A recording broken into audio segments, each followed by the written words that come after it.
At 6:30, puck drop. At 7. Out of the box comes Svechnikov, and Svechnikov's on a break. Svechnikov, in on Bobrovsky, shoots, scores! Andrei Svechnikov! On your official audio home of Hurricanes hockey, 99.9 The Fan. Here's Megan with Parkway Sleep Centers. Are sleepless nights affecting your life? Parkway Sleep Health Centers can help. We've treated sleep disorders in the Triangle and beyond for over 20 years. We offer sleep studies, office visits, CPAP machines, supplies, and more. And our streamlined process allows us to see you sooner and usually saves hundreds of dollars. End sleep problems. Live your best life. Experience the Parkway Sleep difference. Visit parkwaysleep.com and start your journey to better sleep today. Parkway Sleep Health Centers. Sound sleep. Sound health. Today, 1 in 5 working-age Americans has a mental health condition. People in all types of jobs and at all levels. And the key to helping us succeed is a supportive and inclusive workplace. All of us have a role to play in making that happen. So what can I do to help? As a CEO, I can set the tone for supportive culture. As a manager, I can offer assistance and accommodations. As a coworker, I can listen and be a source of support to my colleagues. As someone with a mental health condition, I can ask for what I need to perform my best. I can offer all employees the supports they need to deliver on the job, for the team and for the business. What can I do? What can I do? What can I do? I can remind others that we all benefit from workplaces that promote good mental health. mental health-friendly workplaces are more important than ever. And all of us have a role to play in promoting them. Learn more at whatcanyoudocampaign.org. You can't protect what you don't love. You can't love what you don't know. For nearly 150 years, American Humane Society has been a promise and a guiding light in the world of animal welfare. Our commitment to rescuing, caring for, and protecting animals sets a gold standard in care and compassion. As pioneers in the field, we've grown into a global authority, trusted to lead the way in nearly every arena of animal protection. Our innovative programs touch the lives of over 1 billion animals each year, spanning conservation, humane farming, filmed entertainment, zoos and aquariums, service dogs, military, rescue, and working animals. Our science-based certification programs are a seal of approval that is not easily earned. We are the guardians of those who cannot speak for themselves. Join us, and together, we will create a more humane world. At the V Foundation, V is for victory over cancer. V is for victory over giving up. Don't give up. Don't ever give up. Join our team in the fight against cancer at V.org.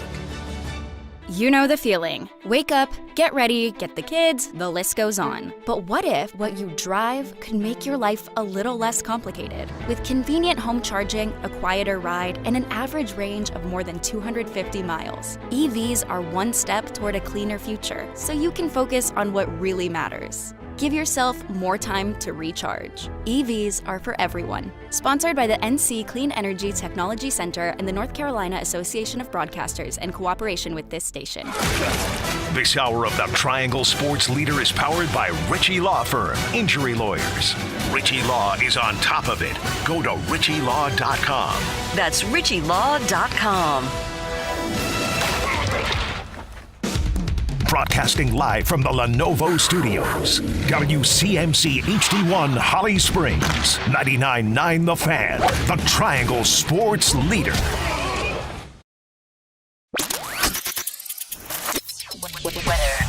Midday Monday, windy with some showers passing through, highs in the mid-60s. Temperatures then fall into the afternoon, and the wind remains gusty. Overnight lows in the upper 20s with wind chills 20 to 25.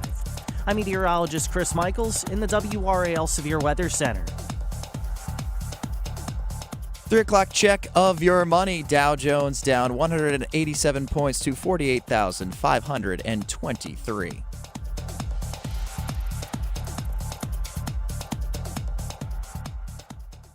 Now here comes Svechnikov with a turnover. He scores! That's the magic of Andrei Svechnikov. Fake to Dowdle. Young rolling to his left. He'll take off. He'll run. He's got the 10. He's got the 5. He's got a touchdown. For over a month now, we've been playing playoff football. We've been playing every single game has mattered, and we've gotten some help from other spots, but at the same time it's about us handling business, and we got to make sure that we show up with our right mentality and the right game plan. The Drive with Tim Donnelly on 99.9 The Fan. The Drive with Tim Donnelly here on 99.9 The Fan. Happy almost New Year, everybody. I'm back. I'm refreshed after the holidays. I missed a lot. When you host a daily show and suddenly you don't have to do that every day, and the Canes are blowing 3-0 leads and there's shootouts happening, and I missed a whole positive week talking about Bryce Young. Just the whole week of everybody saying he's awesome. Missed that. By the time I come back, we're back on he threw for 54 yards in an entire game train. Luckily, college basketball pretty much took the same time off I did, so didn't miss a lot there. I'm Tim Donnelly, Max Gorin producing the show. We have a good one for you. Paul Ihard will be joining us later today. Him and Max Gorin will be playing a little back and forth at the producer's chair. But either way, we have to start with the big 3 at 3, so let's do that.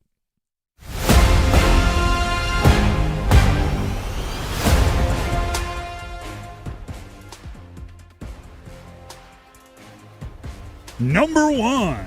There we go. I'll just take it from here. I'm too excited. Number 1. Yeah, there it is. Panthers lose to Seattle 27-10 yesterday. Now, I'm going to tell you, as I started the show with, I'm refreshed. I'm optimistic. I'm looking for the good in the world. The optimism of the soon-to-be new year, the Panthers' goal has already been accomplished. Okay? I have to take a step back before I get too critical, and the criticism's coming, don't worry. But at the beginning of the season, I did say, if you play every game after the bye with stakes, if they are meaningful, then mission accomplished. Because based on where they were a season ago, based on where they've been the last 5 years, it is become commonplace to be mathematically eliminated by this point in the season.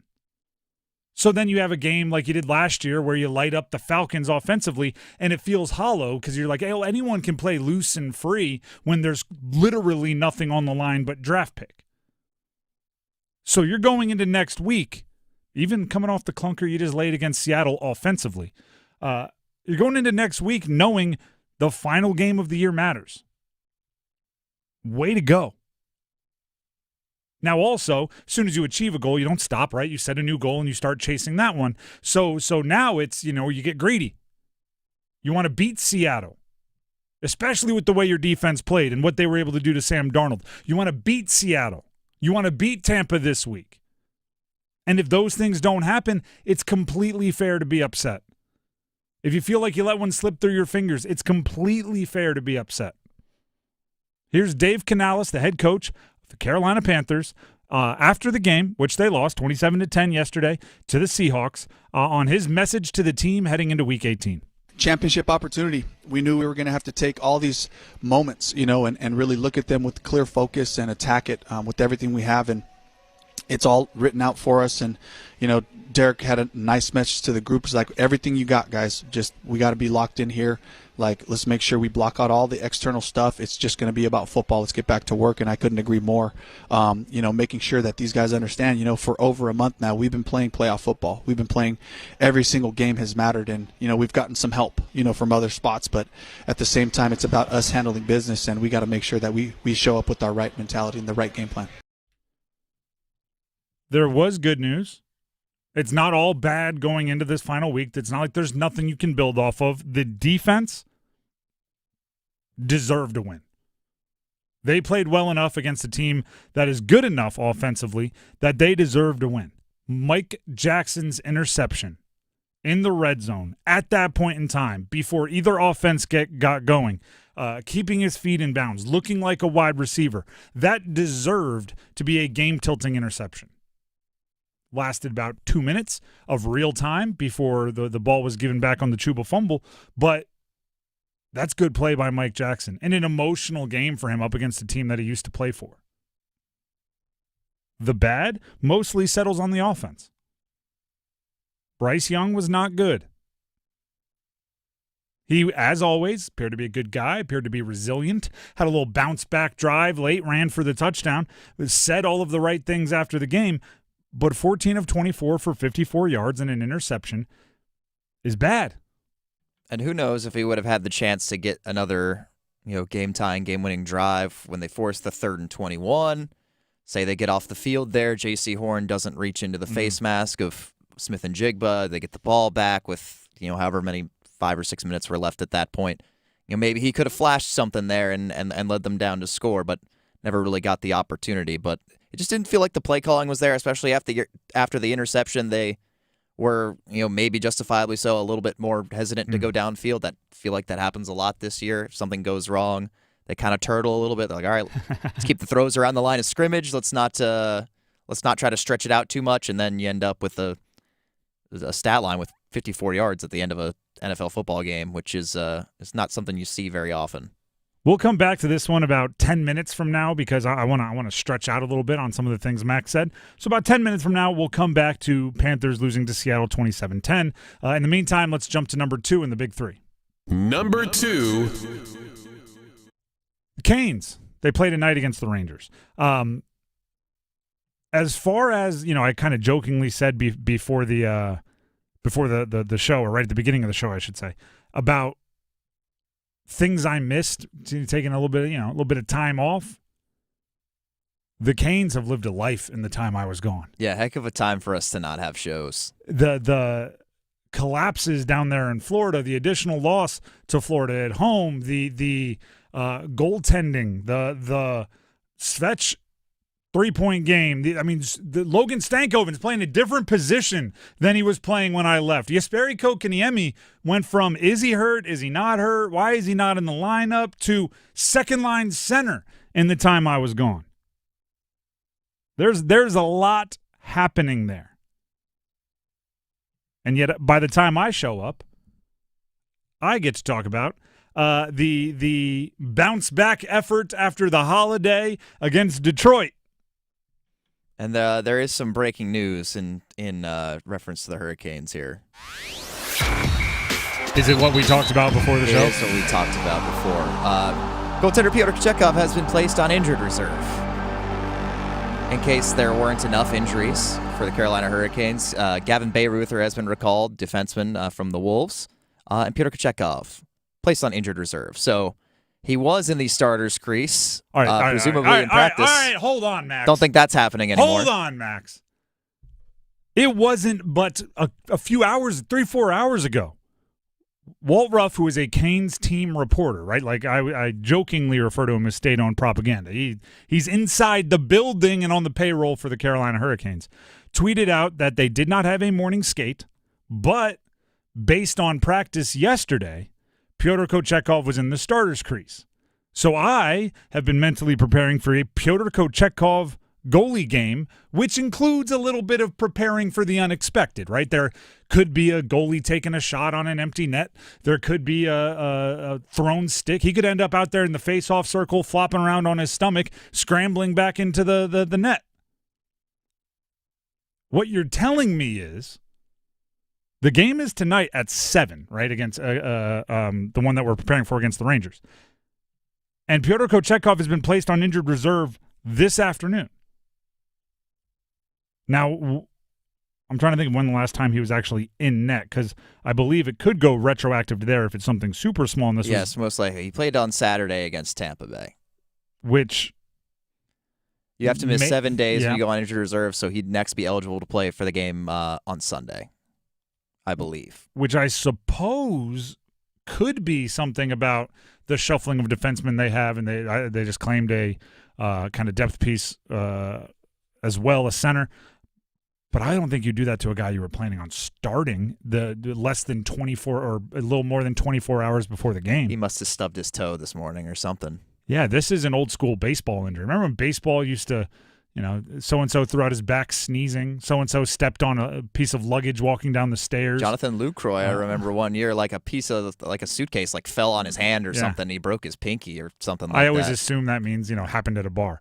But that was always just assumptions, and guesses. But Pyotr Kochetkov going on injured reserve.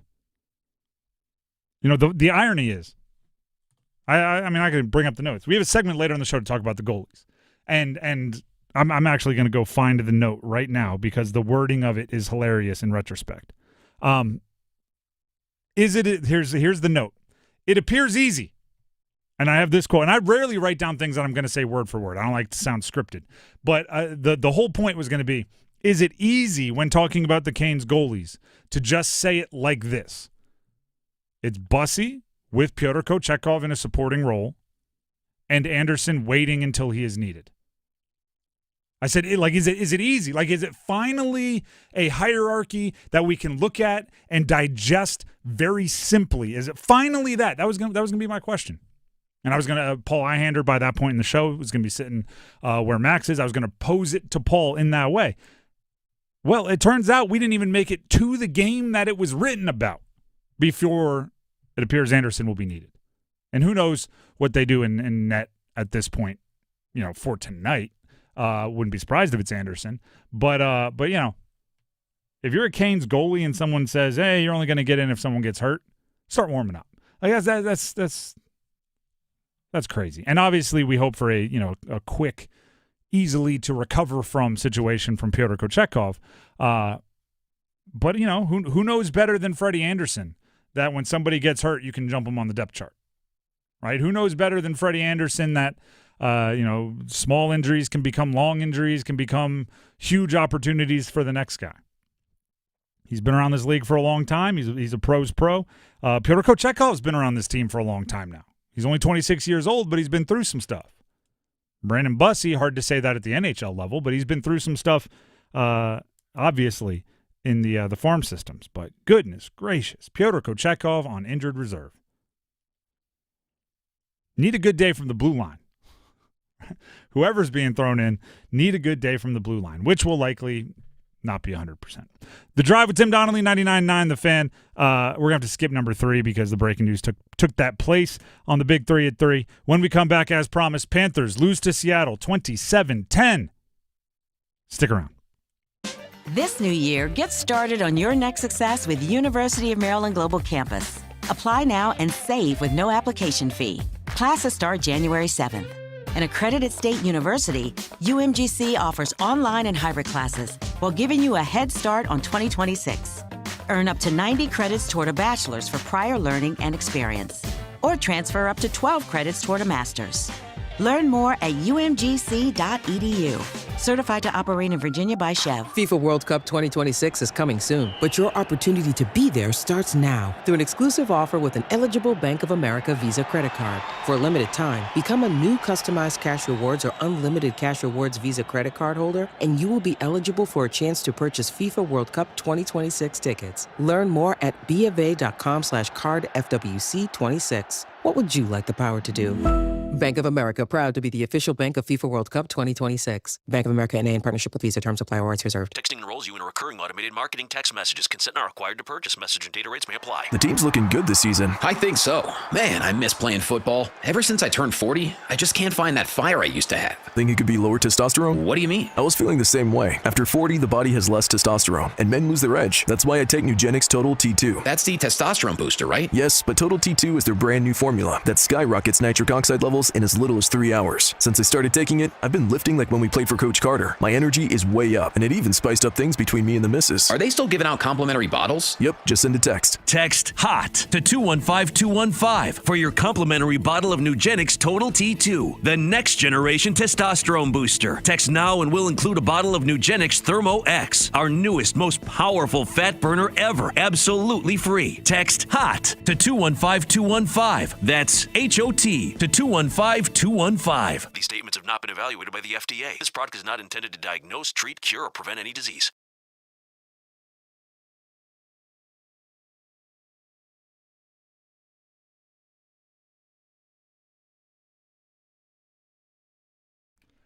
The Drive with Tim Donnelly, 99.9 The Fan. I failed to mention this earlier. We will have a Monday Soundoff. We will open up the phone lines for the final Soundoff of 2025, by the way. But at 4:15, so an hour from now, We'll open up the phone lines. You can bookmark the phone number now, 919-860-5326, for your reactions to the Canes, your reactions to the Panthers, college basketball, college football, bowl season, the SEC losing bowl games, whatever you want to talk about. That's at 4:15. And I can guarantee you there will be some thoughts on the Carolina Panthers and Bryce Young, on the defense, on Dave Canales, on Tedero McMillan, on Xavier Legette.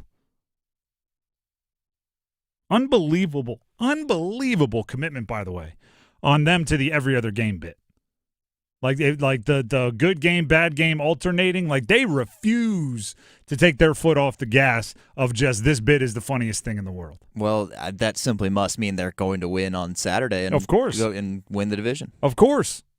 Just to stay the course. They would lose if it were almost intentional. Like it's crazy. For those who are not fully aware, this marks the loss yesterday to the Seahawks marks 10 straight games now for the Panthers of alternating wins and losses. I think they showed the graphic during the game yesterday. That's like the third longest streak ever, and none of the teams that have alternated this many wins and losses in a row have ever even made the playoffs. Correct. Now, fortunate for them, they play in the South Division, which is not fantastic. I saw somebody tweeted out the biggest indictment on the Atlanta Falcons is that it appears as if the division is going to be or could be won by a team that wins 8 games, and they were mathematically eliminated a month ago. It's not a great division. Although you could say like Saints are improving. If you want to throw some love somewhere, Panthers and Saints are better than where they've been. But here's what it comes down to for me.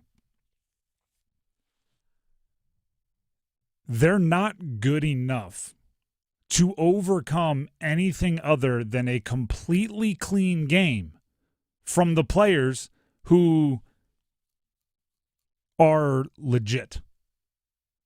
Okay? Chuba Hubbard.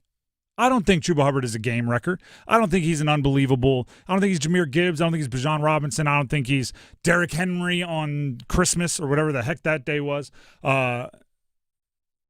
Here's what he is. He's solid. He's dependable. He is as good as he can play clean games, right? If there is a hole opened up by the offensive line to gain 6 yards, gosh darn it, he's going to give you 6 1/3 yards. Like, that's what Chuba Hubbard is. When he fumbles, in that moment, third quarter, tied 3-3, unreal interception by Mike Jackson, first play, and he fumbles, there's zero chance the team overcomes that in a solid way.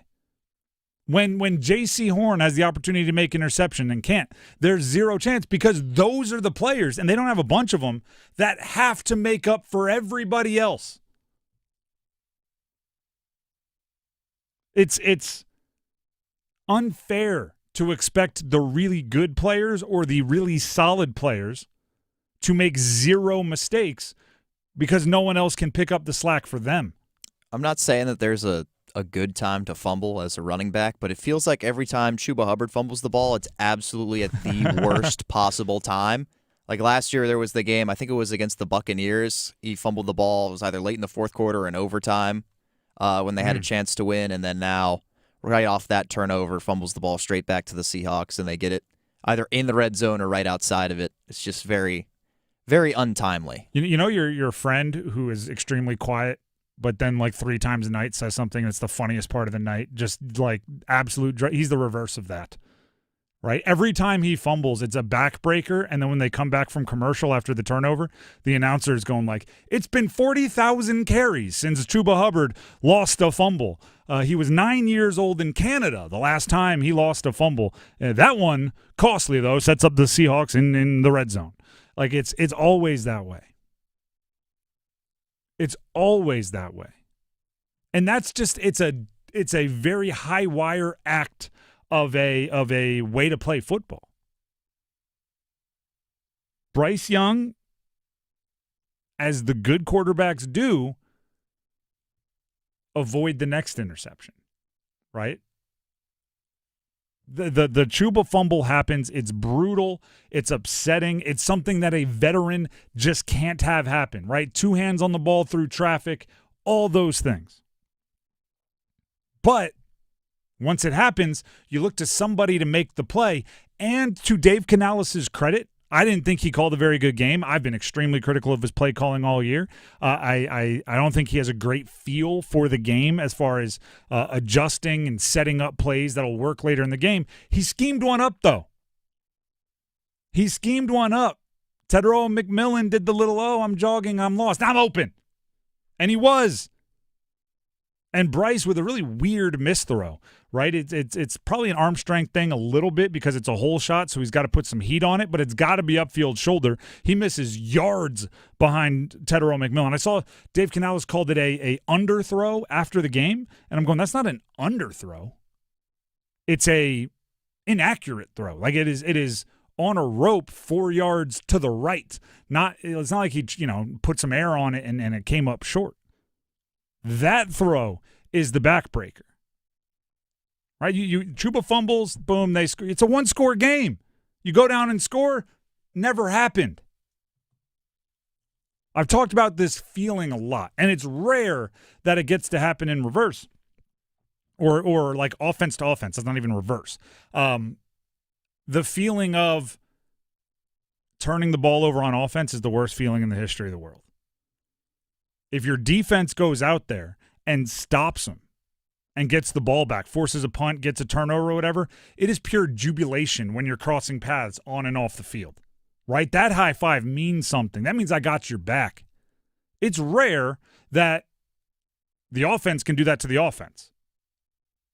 Chuba Hubbard fumbles. If Bryce Young goes out there, doesn't throw that interception, completes that pass, it sparks them, they score a touchdown. Now the offense is telling Chuba Hubbard, we got your back. We made up for your mistake. We got you. We understand that you're not going to be perfect. As much as you try to be and as close to as clean as you play football, we got you. And they didn't have that. They didn't have that. I do want to continue to praise the defense, though, because even though they gave up that one, they did a heck of a job, man.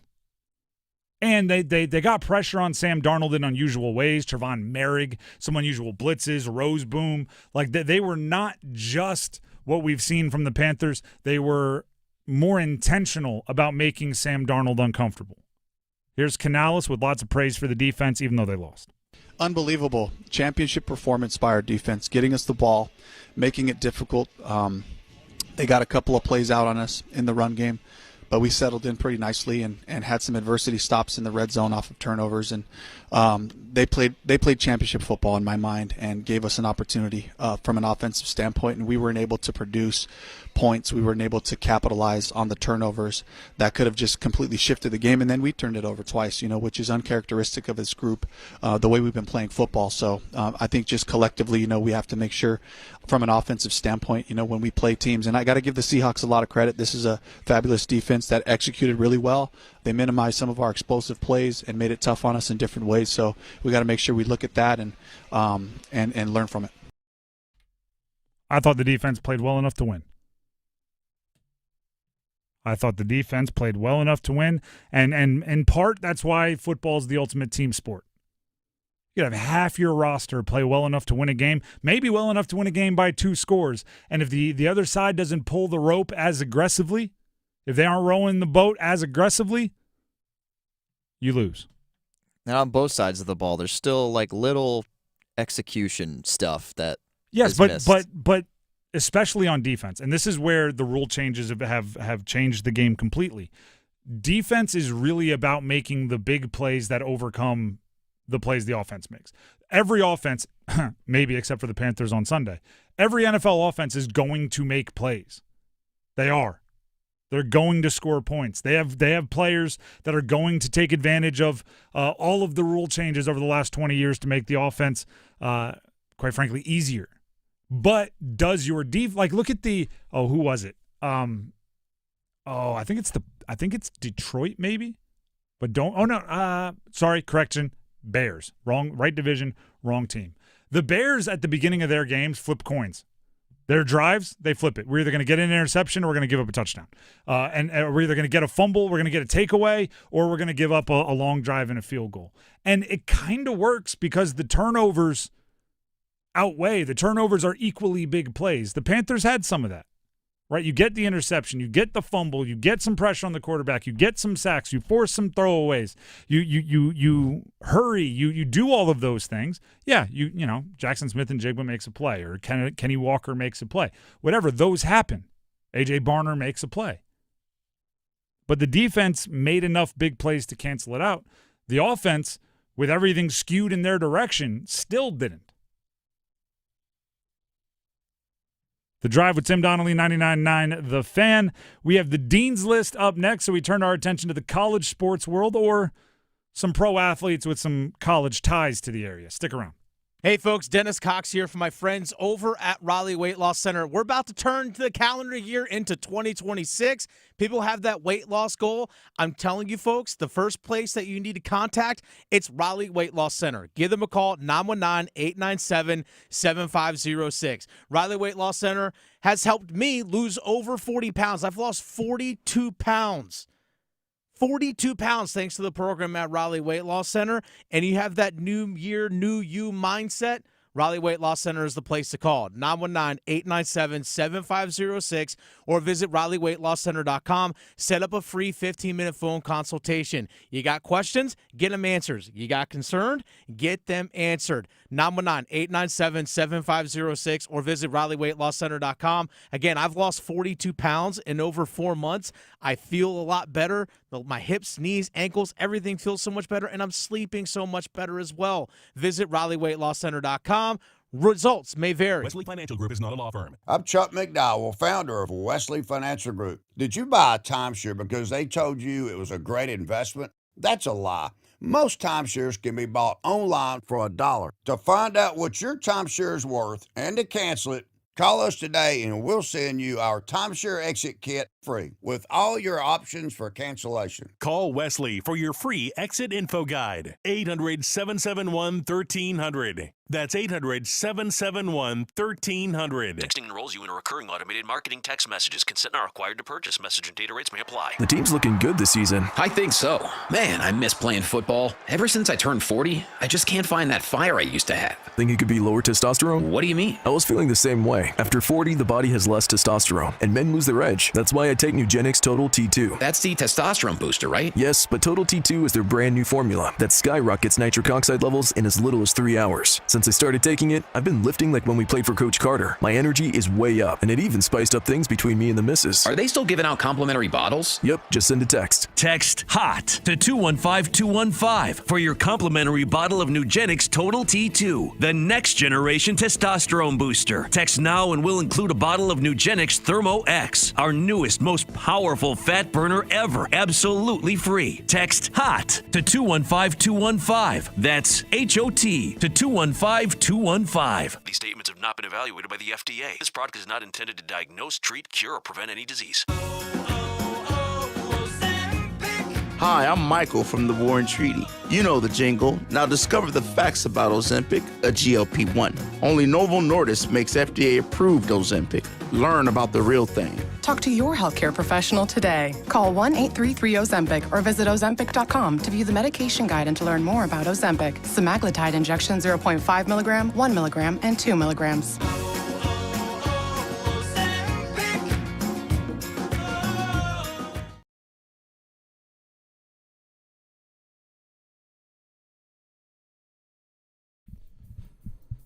The Drive with Tim Donnelly, 99.9 The Fan.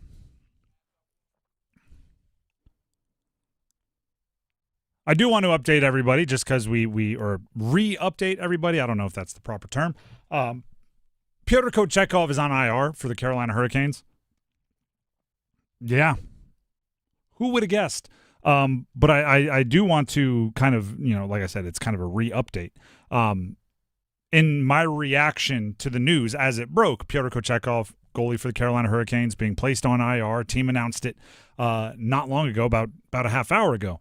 I said, hey, just 3-4 hours ago, I was reading a tweet from Canes team reporter Walt Ruff saying that Pyotr Kochetkov had been in the starter's crease yesterday for practice. Walt did, I don't want to say he was listening, but sometimes he does. What's going on, Walt? Big fan. But he did tweet. He says, this comes from Walt. Well, Kochetkov certainly won't be starting tonight then. He was a full participant in yesterday's practice, so that's a bit of a surprise. And then he adds that Rod Brindamore will chat with the media around 4:45, so we'll likely learn more then. Full participant yesterday. That's kind of what we're getting into with the did he stub his toe, right? Did he? We had a similar event with Seth Trimble for UNC, where suddenly he was being talked about as this big injury. Turns out it happened in the weight room, and it was kind of a freak thing. So we don't have any updates as far as what's going on. We hopefully will get some from Rod Brindamore later. But Pyotr Kochetkov, who it appeared had been in line to start tonight in goal against the Rangers for the Canes, he's on IR, so that will not be happening. If our mathematicians are correct, he will not be eligible to come off IR, even if it is a very minor injury, until this weekend. Now let's get into the Dean's List. And put class in session. There we go. Bell. The bell puts class in session. I think appropriately so. A lot of universities try to give their athletes a little bit of a holiday break, so there has been a lot going on. Teams kind of starting back up tomorrow, and then a lot of New Year's Eve, New Year's Day games to help us all get through the holidays when it comes to college basketball. So what I did was I grabbed 3 names who, for very different reasons, impressed me a ton this weekend in the NFL, but all played their college football right here in the Triangle. So it's I always talk about recruiting and things. One way I describe it is this. I used to cover Old Dominion earlier in my career, working my way to this market, ODU to many of you. And we had because we were, in some partnership, I talked with the athletic director once a week on air. And at this time, Taylor Heineke was starting for the Washington Commanders, the Washington football team, it actually was. And Heineke, undersized, scrappy, playing above his weight class a bit, and it was a whole story. And what their athletic director used to say all the time was every time Taylor Heineke plays an entire NFL football game as a quarterback, it is a 4-hour infomercial for ODU and ODU football. And I kind of like that as a recruiting deal, right? It's another reason to reach out to recruits. Hey, did you see our guy so-and-so having a big game? Hey, it's another thing for your team to tweet out. It's just another thing. So while these are not college athletes, I do think they could impact the college teams that they played for in our area. Now, I think you know where I'm going with this. If every time a player starts and ends an NFL football game at quarterback is a hours-long advertisement for your school and your program, the North Carolina Tar Heels are going to get a lot of free advertising from Drake May. Over the next, 12, 15, 20 years. If he plays as long as the Rodgers and the Bradys, they're looking at 20. He's 23 years old. Plays into his 40s. Look at 20 years. This past weekend, granted, not a great team he was playing against, but these numbers, not something to sneeze at even against a bad team. 19 for 21, 256 passing yards, 5 touchdowns. If you go by QBR, which is one of these statistics designed to encapsulate an entirety of a quarterback's performance, the 99.8 QBR that he posted against the Jets, including those stats I mentioned, is the highest QBR recorded in the stats history since they've started calculating QBR. It's the best ever. Ever. Not best by a Patriot, which would be impressive in and of itself. Not by a second-year player. Not by a player in week 17 or 18. Best ever. How about this one? Only 2 teams in NFL history have gone from a 13-loss season to a 13-win season in back-to-back years. This year's and last year's Patriots and the 1998 and 1999 Indianapolis Colts, which means the only 2 teams in history that have gone from 13 losses to 13 wins are Peyton Manning's first 2 years in the NFL and Drake May's first 2 years in the NFL. And the Jaguars if they win next week. And the Jaguars if they win this week. But I like having the 13 wins in an old school 16-game schedule. But yes, you are correct. Here's the I don't know if that's predictive or not. I just think anytime you can whittle a list down to just you and Peyton Manning, pretty good. More Dean's List. Another quarterback from the area, or from a college in the area. I'm putting Phillip Rivers on the Dean's List. Just for doing it, man. He didn't play great this weekend, played much better last week. But I can't have, he gets to play football again. I don't know if they'll line him up next week. I know they put Riley Leonard in there for the Hail Mary at the end. Another guy that played some college football in the area, played at Duke before transferring to Notre Dame. But Phillip Rivers at least got 3 more games in the NFL at age 44. He threw more touchdowns. He celebrated more. He said more golly darns. And the part that stood out to me, just watching the games, is he cared. He was not out there just, let's have some. No, he was out there competing.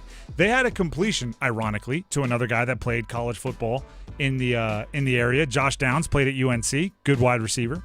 A corner route, which is part of what Phillip Rivers does better than darn near anybody. Put it over the shoulder, caught perfectly right there on the sideline, and they were unsure if Josh Downs got 2 feet in bounds. So what does the wily quarterback Phillip Rivers do, right? He's been doing this since 2005, right? On the ball, on the ball, on the ball, on the ball, on the ball. Doesn't want to give him time to decide to review it, right? Flying up there, gets him up, gets the ball snapped. They get like 3/4 of the way through the play. Refs blow it dead, and they go to review it. And to watch Phillip Rivers be angry about that was joyous to me. Right? This is not a 44-year-old like, darn, didn't get it. Oh, we tried, fellas. This is a guy who thought he executed a part of his game perfectly, and the refs were taking it away from him. That's fun. That's a good time. Lastly, I'll go to another NC State guy, my last Dean's Lister, and then, Max, if you have some, you can throw some in as well. Joe Thuney, offensive lineman, formerly of NC State. He's in year 9 of his NFL career. Do you know how many divisions Joe Thuney has won? 9. He's won a division every year he's been in the NFL. He's playing for his 3rd team, and he's a starter, by the way. This is not like, what was it? Danny Green may have started a while. Danny Green won like back-to-back titles in different spots and almost 3rd. This is like he is a main contributor, all pro in a lot of cases. He was in New England for 5 years, Kansas City for 4 years. To which everybody can kind of go, well, you play with Brady and you play with Mahomes. Oh, impressive. You win the division. This year in Chicago, this might be the year where it's like, oh, maybe Thuney had more to do with it than we thought. And Ben Johnson's a great coach, and Caleb Williams is playing great, but don't get me wrong. Chicago was not expected to do this. They're in a division with Green Bay and the Lions and the Vikings. Now, for different reasons, their seasons haven't lived up, but Chicago winning the division is impressive. It feels like a much, much, much smaller version of Brady's Super Bowl in Tampa, right? Because it's like you do it in New England with Belichick and with these guys, and it's like, all right, yeah, you're contributing to a great team. You go to another team and immediately have similar success. It's like, oh, all right, that might be you. Joe Thuney, 9 years, 9 division titles, 3 different teams. What, 4 Super Bowls? 4 Super. I think he won 2 with the Patriots and 2 with the Chiefs. And who knows? Maybe another with the Chicago Bears. That's it for my Dean's List. Max, do you have any you'd like to throw in here? I'll just shout out, once again, App State for accepting the invitation to the JLab Birmingham Bowl, which is going on right now. If you want to check in on live audio coverage, we have that over on our family station, 620 AM Buzz Sports Radio. But they're taking on Georgia Southern. It's a rivalry game. It's not often you get to see a rivalry rematch go down in a bowl game. Georgia Southern is leading 13-7 at halftime of that game. But just shout out teams that are willing to accept that invite and go play anytime, anywhere, even if you're 5-7. Hold out for that invite, because a lot of other teams that were 5-7 declined bowl invitations. I understand wanting to earn it and all that, but just accepting that invite at 5-7, I'll respect that infinitely more than declining it in 6-6. So I'm going to combine two of ours right now. There is no better argument for accepting every bowl game invitation you can than Phillip Rivers. 44 years old. You need me to go play? I'm there. Meanwhile, you got 22-year-olds like, well, actually, this was a long season. We didn't have the conference championship we were hoping for, and I'd really like to explore my portal opportunities. You don't at least want the bowl gift? Like, do they give you all the free swag and stuff? If you're in the Xbox Bowl, you're probably getting a free Xbox, so. Yeah, probably a lot. Like, you're probably getting Rock Band. Is that still cool? You're probably getting... No, I don't think they make those anymore. Probably getting Duck Hunter. Is that still cool? Probably getting all the games you could ask for.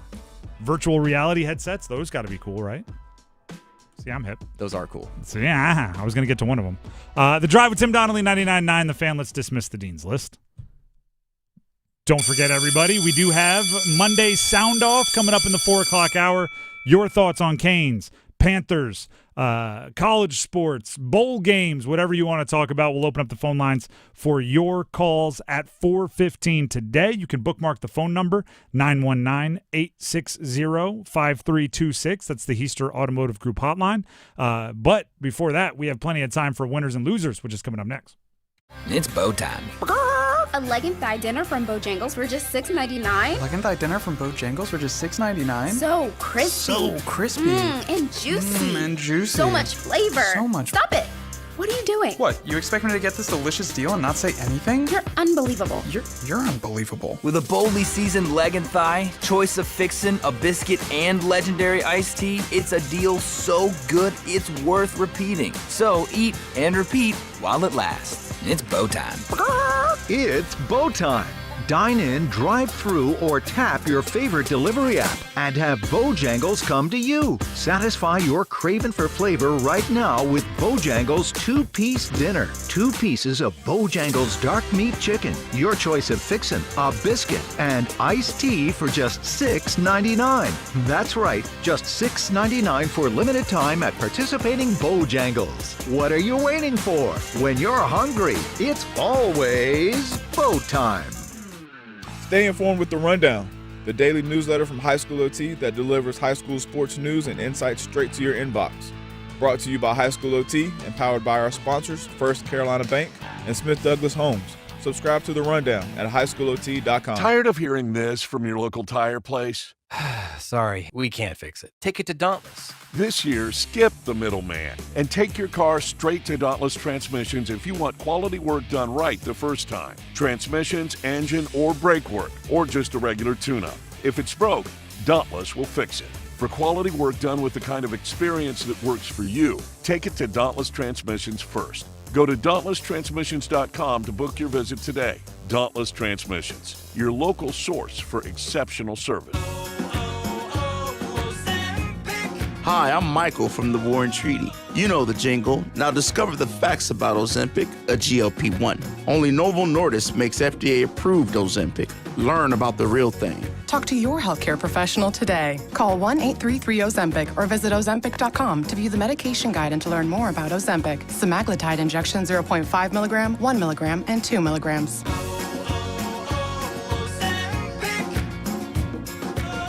I can't believe how spotless my floors look after using the Swiffer Power Mop.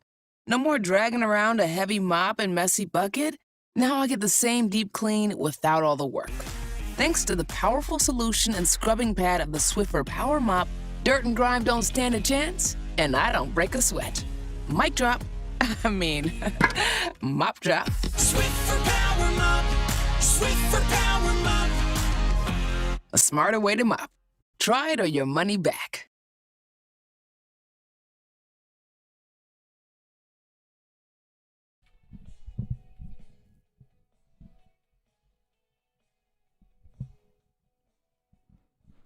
The Drive with Tim Donnelly here on 99.9 The Fan.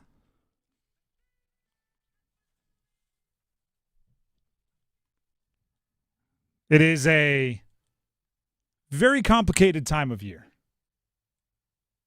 because certain sports college football coming to an end. Certain sports just hitting money time where every play matters more. Shout out to the SEC. And we're talking NFL. Certain sports are just starting to be able to discern the true contenders from the pretenders, kind of NHL. And then you have college basketball, which is just starting conference play in the next few days here, which basically means preseason is over, right? The free play is done, pay to play is getting started, and it hasn't even really begun yet. So because of that, we're about to do winners and losers. The stakes of them all are very different, right? So some it's like, well, you're a loser because you cost your team a chance at all of their goals and it's over. And some are like, you're a winner because you've shown some potential before the games really get started meaning anything. It's very different. We'll do our best to sort through the mess and the fog and the clouds and do winners and losers correctly. This team will never lose again. Winners and losers obviously is more aura than it is like, hey, this team scored more on the scoreboard, because that would be really boring. We could just read out of town scores like old school radio. But it's more than that. I'll give you a winner. Derrick Henry, 36 carries, 216 yards, 4 touchdowns for the Ravens without Lamar Jackson, by the way. Now the Ravens have a win-and-in game against the Steelers next week, despite the fact that they have not earned a win-and-in game next week against the Steelers. 36 attempts. What is this, 2004? Derrick Henry is in his 30s. That is his career high in carries. He's a workhorse. That is his career high. What is Larry Johnson on the Chiefs? What is this, DeMarco Murray? What are we doing here? But he made good on it. 216 yards, 4 touchdowns. Lamar, who needs him? Loser? The Southeastern Conference. Huh? How's that taste, SEC? What are they, 2-4, I believe, during bowl season? One of their wins came against another SEC team, so kind of gaming the system there a little bit, aren't you? And then they also beat a Group 5 team, I believe Tulane. They're losing to ACC teams? What's going on here, SEC? Well, ACC is kind of just treading water right now in terms of bowl season. Yeah, but the ACC is talked upon like they're a doormat. That's true. ACC is basically the Group 5 conference. You can't say you deserve 8 teams in a 12-team playoff and then lose your bowl games. If you get one team or maybe 2 teams on a good year into the 12-team playoff and you tread water, you're out kicking your coverage. Take that, SEC. How's that taste? Oh, but they don't care. They're not playing. The guys are opting out. What happened to all the depth you told me about? What happened to, we got 4 stars backing up 4 stars? Oh, right. Didn't think it existed. Do you have some winners and losers, Max? Yeah, I want winner. Golf fans everywhere. TGL is back. Yesterday was the first match of Season 2 of TGL. It's the Simulator Golf League. It's part of, I think it's a big investment mostly from Tiger Woods. They use Full Swing Simulators. It's like a simulator brand that he's very invested in. But the Atlanta Drive took home the opening match against New York Golf Club yesterday. If you missed it, it's because it was going on parallel to the NFL. Not sure why they would schedule that then, but that's neither here nor there. If you have multiple TVs, though, it's elite, third TV content. Billy Horschel drained a long eagle putt for the win on what ended up being the last hole. It was actually pretty electric. So that's back for golf fans. And then we got real PGA golf coming soon. Loser. Wait, hold on. Do you know what I thought you were saying? What? Golf fans everywhere? I thought you were saying because Brooks Koepka left LIV. Yeah, I don't know if that means he's necessarily coming back to the PGA. Though. I don't know what the whole is. He's not going to not play golf. He's going to play somewhere. He'll be in the majors. He's got his exemption, so.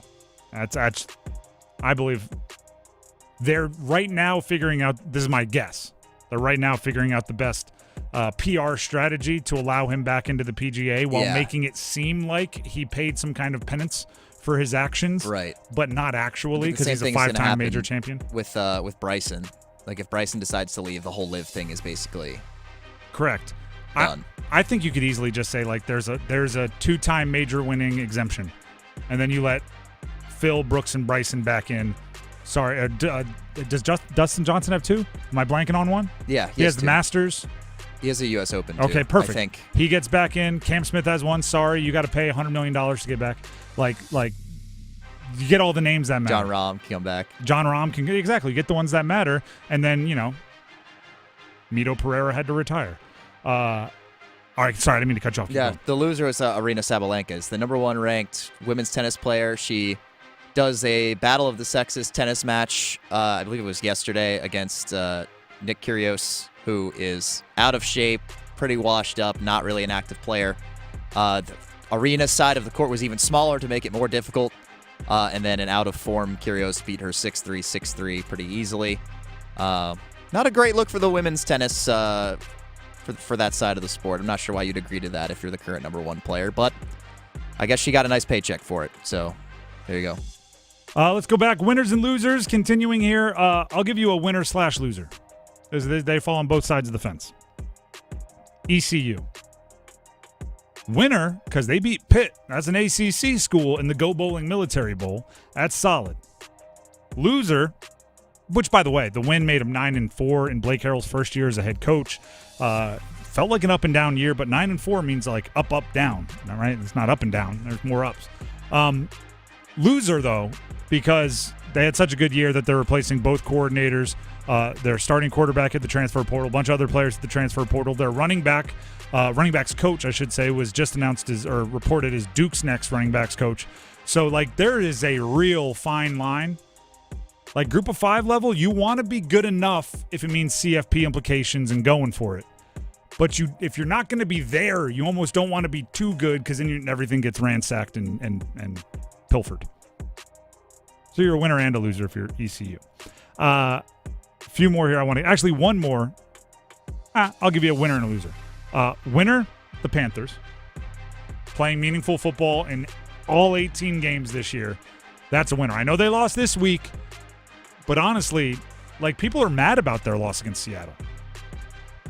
It is a blessing to be mad about a loss in Week 17. Mad about a loss in Week 17 to a team who's already entrenched in the postseason. They might be the best team in the NFL too. I would say them or the Rams. As they showed a couple weeks ago when it went the hair's whisker of a difference. But they're that's good. That's good. Loser, NCAA basketball. 7-foot center James Nagy, I hope I'm pronouncing that correct, has committed to Baylor, and he's going to play at Baylor. He was the 31st overall pick in the 2023 NBA draft. Huh? Now, quickly, in a nutshell, not in a nutshell, on the surface, I really don't care. Right? He's never played in the NBA. I don't believe he's gotten paid much of anything. This is just a guy whose NBA thing didn't work out. And if he gets to get, an education, some cash, who do I care? It's the slippery slope nature of it. I played college football ending a little over a decade ago. My freshman year, I played 12 plays. That cost me a full year of eligibility. 1 game, 12 plays, full year. But then they said, okay, you can play 4 games, keep your red shirt. Then there was a COVID year. Now there's waivers you can apply for. Then there's this and that and the other. Eligibility is on a slippery slope. Now you can play in the NBA and still double back. By the way, not play in the NBA. Let me correct myself. Be drafted into the NBA and still double back and play in college. And take the spot after years in the development of an NBA franchise of a high school prospect. I don't love it. Slippery slope. All right, that's winners and losers. Here on The Drive with Tim Donnelly on 99.9 The Fan. Don't forget, Monday Soundoff at 4:15, so have your thoughts ready. And don't forget, up next, we have football at 4. Here on The Drive, don't go anywhere. Adam Golden, studio with my friend Patrick Day from the Aluminum Company of North Carolina. Are you coming here because you're going to put my Christmas tree up? I wish. No, I'm coming here just to say happy holidays to all of our customers, and thank you so much for this business for this year. We've done great, and it's been a great year, and just want to say thank you to all the folks out there that have done business with us this year. Has it been a more difficult year? Has the weather been unusually bad? Is Santa going to be mad? I don't think so. I think we've had a great year. Again, that's just a testament to our customers. They're loyal. We have a lot of customers, and we're just here to say thank you. Santa's going to land on a lot of new roofs that you guys have put up. and we can repair them. That's the perfect part of that. Who else do you want to give a Merry Christmas wish to? Our customers and our employees as well. You know, everybody in the office that makes it happen. Sammy, who makes it happen for us every day. So I'm sure he gets all the Christmas wishes. Aluminum Company of North Carolina, aluminumcompany.com online, free no obligation estimate there.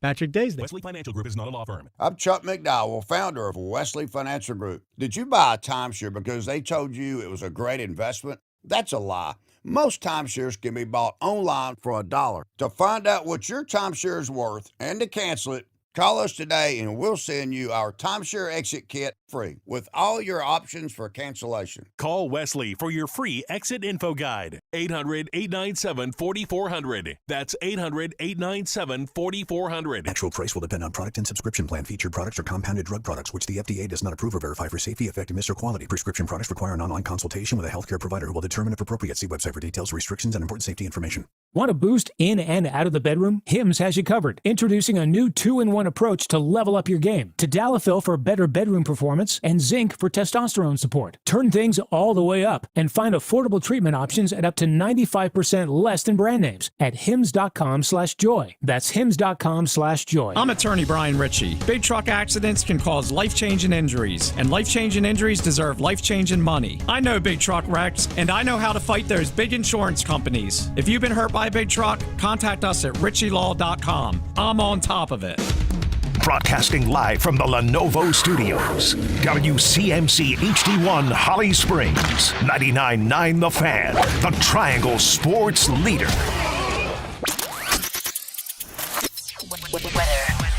Midday Monday, temperatures in the 60s with a line of rain passing through, along with some potentially strong wind gusts, 30 to 40 miles per hour.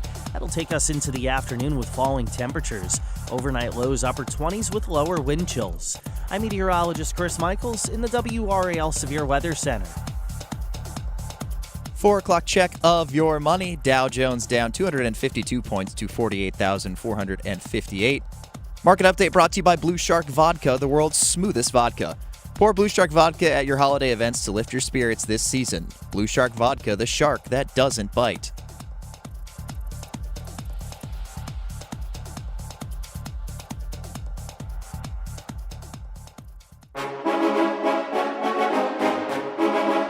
Let's move the chains. Time for football at 4. The Drive with Tim Donnelly here on 99.9 The Fan. We are about 15 minutes, maybe, give or take a minute or two, about 15 minutes away from opening up the phone lines for a little Monday sound off. So if you have something you want to sound off about, you want to sound off on the Panthers losing to Seattle, the Canes, they play tonight against the Rangers, college football, college basketball, whatever you want to talk about, we'll open up those phone lines, the Easter Automotive Group hotline, in about 15 minutes. So start gathering your thoughts. We'd love to hear from you, really. Right now, as always, and you just heard in the intro, it is time for football at 4. Panthers lost to Seattle 27-10 yesterday. Hey, we need to talk Bryce Young. And I want to be clear on something. No conversation we have about Bryce Young, or any quarterback for that matter, assumes that 100% of anything falls on Bryce. A good game is not 100% on Bryce. A bad game is not 100% on Bryce. However, I don't believe there's a position in sports that impacts winning or losing as much as starting quarterback.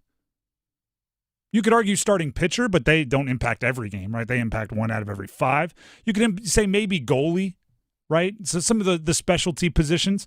But for my money, it's quarterback. So why wouldn't we start there? And if they impact winning or losing the most, barring something exceptional where they play absolutely fantastic and everyone else plays so bad to get blown out, like let's start there. Bryce Young wasn't good on Sunday. He's a good guy. He's resilient. He fought to the end. He gives up his body. He runs. He plays all the way to the final whistle. He said all of the right things. That's never going to change about Bryce. But his output, his production was poor. 14 of 24, 54 yards passing, and a really bad, as far as timing, a really bad, as far as execution, interception. Now, yes, context matters. Play calling, I didn't like. Certain things the offensive line wasn't able to do against Seattle, I didn't like. Tedero McMillan apparently was sick. Apparently, he was a little under the weather to start the game. Xavier Legette, we're going to tear our hair out talking about that guy. JT Sanders, Jatavian Sanders, the tight end, seriously hurt early. Like, there's context. But you'd be naive, you'd be ignorant to think that quarterbacks, young quarterbacks, learning quarterbacks, short quarterbacks, tall quarterbacks, red fish, blue fish, you could go through all of them, right? Tall fish, short fish. Every quarterback has faced situations with bad offensive line, bad wide receivers, bad play calling, bad this, bad that.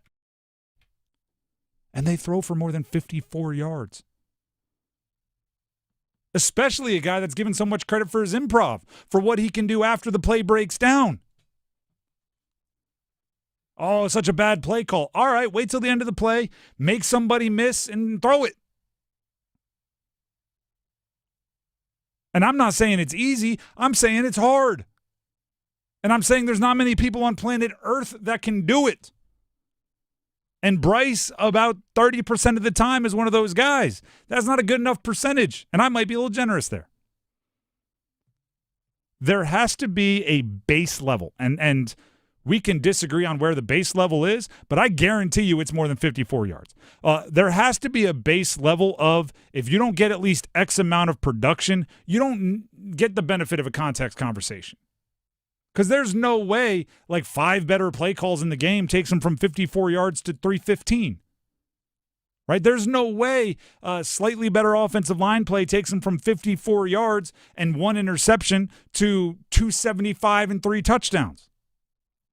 Now, if he had thrown for 190, had a couple bad drops, a couple awful play calls, yeah, we can talk about context. Go watch a Justin Herbert game ever since the offensive line's gotten blown up. He makes some unreal plays. Like Rondé Gadsden bounces off his hands, intercepted down on the goal line. We can talk context about quarterbacks, but you got to get to the base level. Bryce Young, according to EPA per dropback, estimated points added per dropback, which is a nerdy way to say, do you help your team or hurt your team on any given dropback?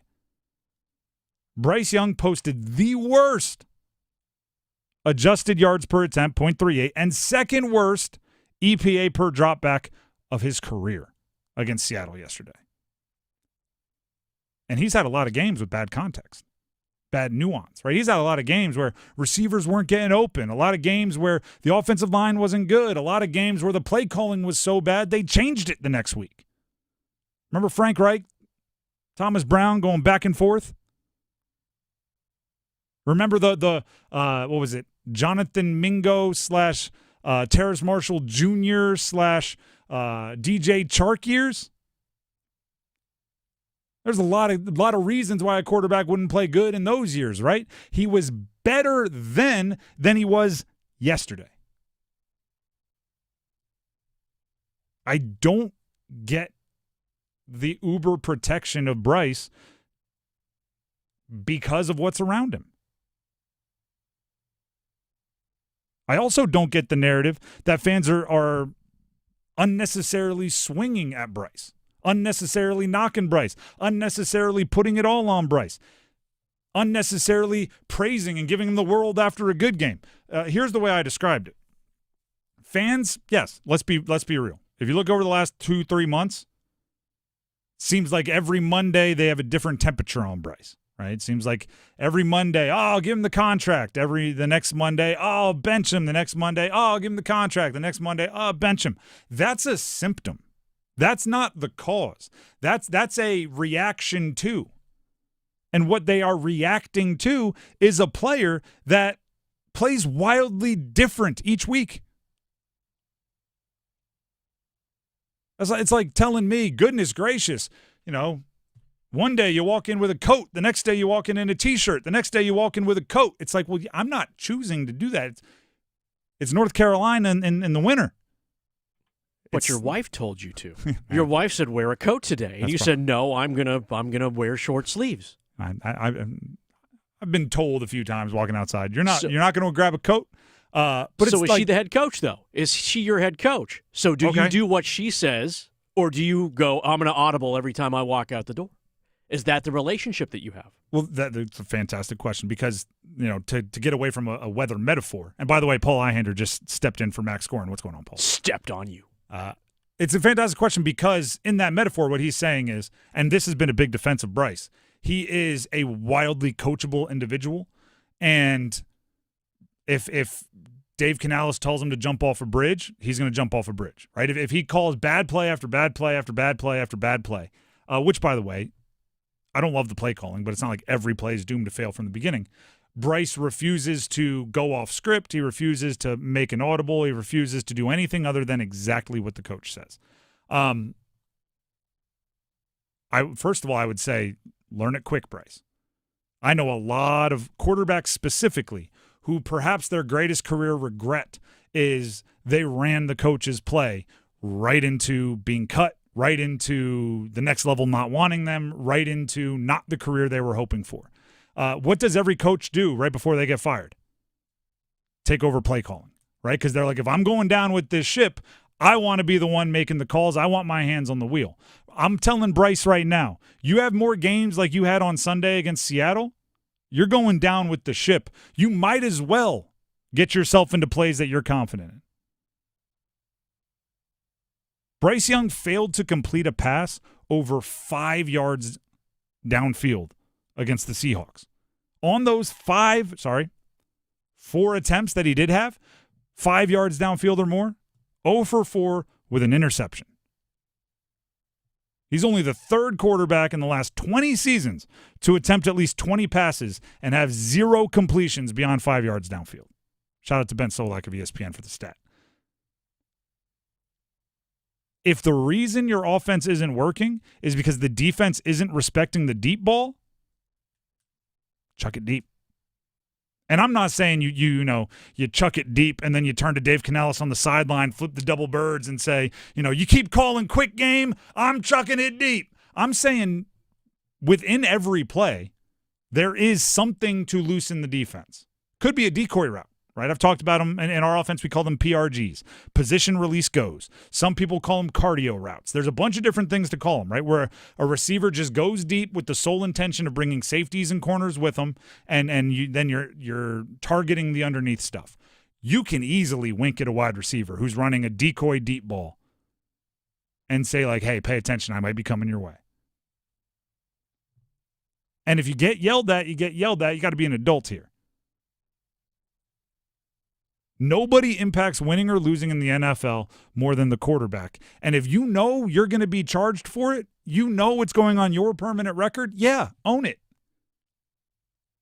If you're walking outside, to go back to our analogy, and you're not wearing a coat, and somebody says, it's freezing out there, you're going to need a coat. But you're from Minnesota, and you're like, actually, 30 is the summer for me. Like, you overrule them and you walk outside.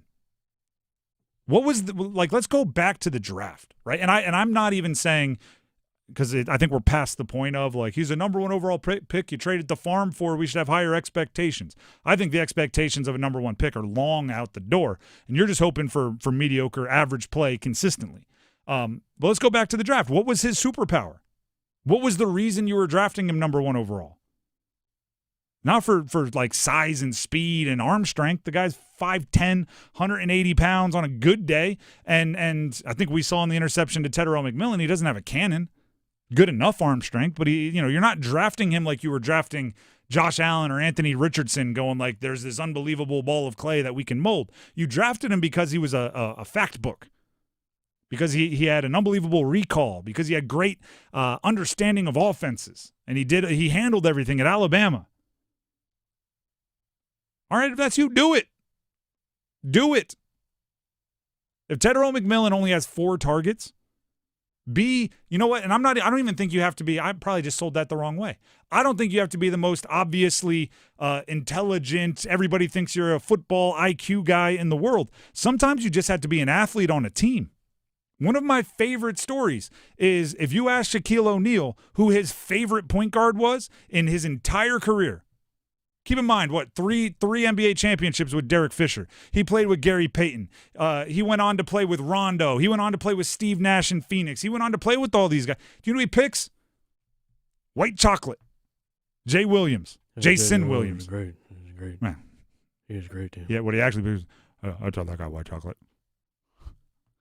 I'll tell him I need the ball. He gave me the ball. And the whole story, and you can hear it from a bunch of different angles. Pat Riley has talked about it on podcasts. Jason Williams has talked about it on podcasts. Shaq's talked about it on podcasts. The whole story is Pat Riley would be yelling out whatever their play calls are, right? Run Princeton, as if they run just a Princeton motion offense.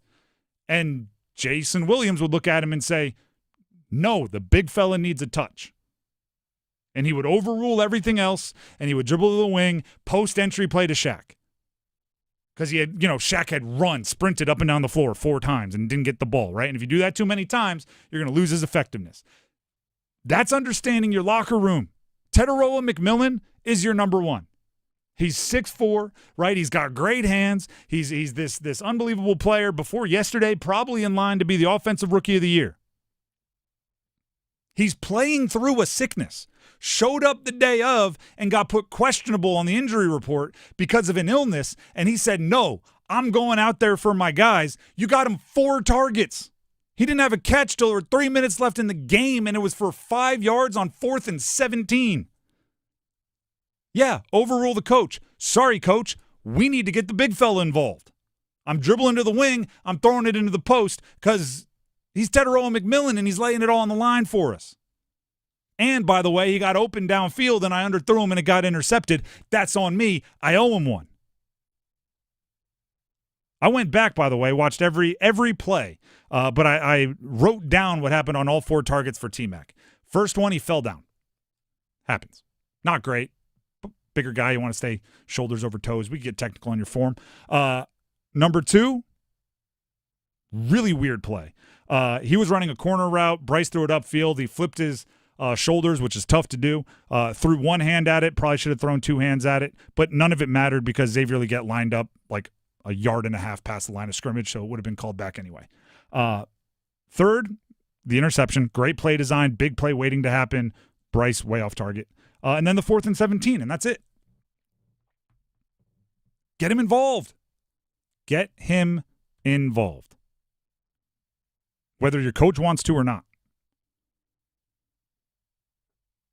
People are out there complaining a ton. Xavier Legette this, Jatavian Sanders injured that. Don't you think with all of that bad around him, Teteroa McMillan should have ended with 15 targets? I'm not saying to emulate the Jets, but when the Jets have Garrett Wilson, they're at least smart enough to go, hey, let's not force it to all these other guys who are going to be out of the league in a year. They give it to Garrett Wilson a ton. Watch tonight. Watch the Rams. I don't know if Devontae Adams is playing, but if Devontae Adams is playing, guess what Matt Stafford does? He's going to drop back and either go Devontae Adams to Puka or Puka to Devontae Adams. Bryce has to be in control of the offense enough. I have a question, but I also know you all have questions. We're going to open up the phone lines for Monday Soundoff. Monday Soundoff is very simple. You control what we talk about. We open up the phone lines, and you do the rest. 919-860-5326. Heister Automotive Group hotline is now open.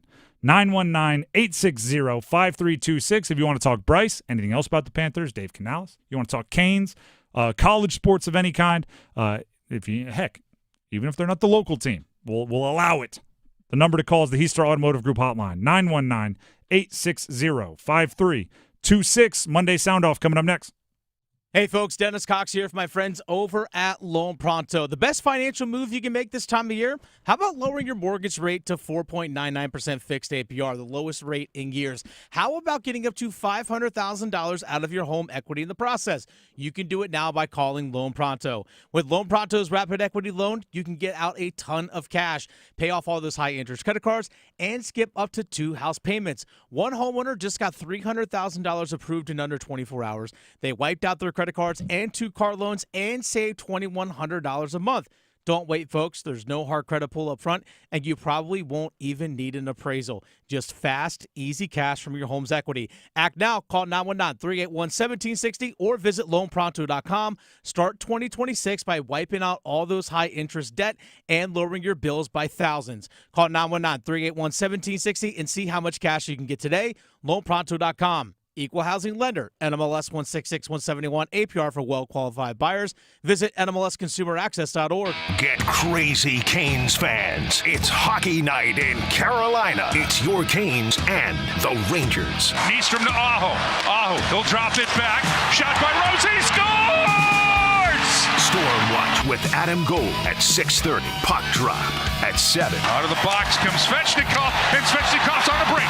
Svechnikov, get on Bobrovsky, shoots, scores! Andrei Svechnikov! On your official audio home of Hurricanes hockey, 99.9 The Fan. Here I am.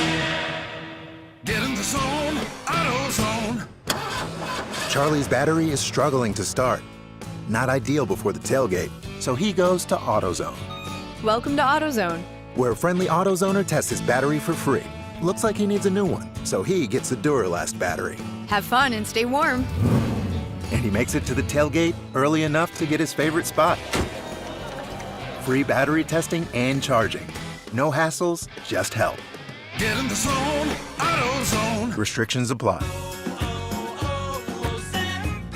Hi, I'm Michael from the War and Treaty. You know the jingle. Now discover the facts about Ozempic, a GLP-1. Only Novo Nordisk makes FDA-approved Ozempic. Learn about the real thing. Talk to your healthcare professional today. Call 1-833-OZEMPIC or visit Ozempic.com to view the medication guide and to learn more about Ozempic. Semaglutide injection 0.5 milligram, 1 milligram, and 2 milligrams.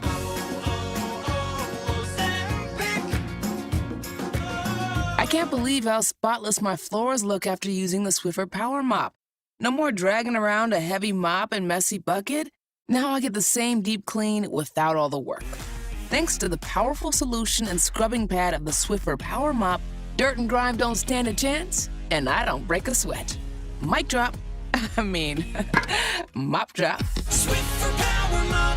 Swiffer Power Mop. A smarter way to mop. Try it or your money back.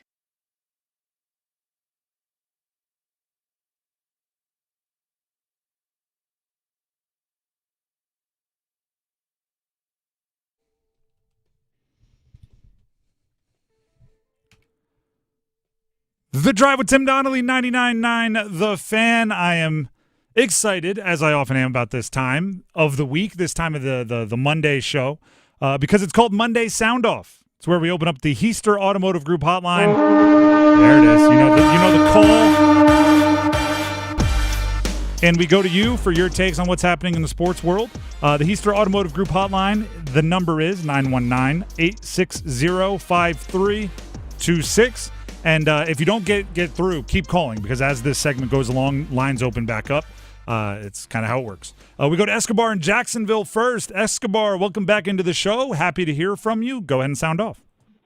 Thank you again, Tim. I hope you had a Merry Christmas with your family. I do want to sound off and say that I called it. I said back in week 3 that the Panthers would beat the Tampa Bay Buccaneers, and I want to call and say that I'm glad that happened. Now, I do got to talk about this Panthers team real quick. This is a game we need to win Saturday. I have waited 10 years for us to win a divisional title, and I will be very disappointed if we come up short. Okay, and now is it just out of your own like a personal emotions, or do you think there's some higher stakes here as far as like dominance in the division or passing of the torch? Honestly, it's a mixture of everything you said, Tim, because Oh, all right. Appreciate it. Thank you for the call, Escobar. Lost you there. Here's what I will respond to that. I don't think this is some kind of must-win for like the future of the South Division, because time continues ticking, right? If the Bucks win this year, Mike Evans is another year older next year, and Levante David is another year older next year, and Chris Godwin is another year older next year. And the Panthers are still a team rising, right? The last 3 years, there's been more wins each year. So, take the experience. I don't believe in moral victories, but this one is kind of either win or you learn. Let's go to Reggie from Sanford is up next. They're on line 3. Reggie, welcome to the show. Go ahead and sound off. Hey, happy holidays, and wishing a happy new year. The ACC this past week, I thank God for Virginia winning. That really saved the weekend. But Pitt really laid an egg. ECU came to play. Played more like an ACC team than Pitt did.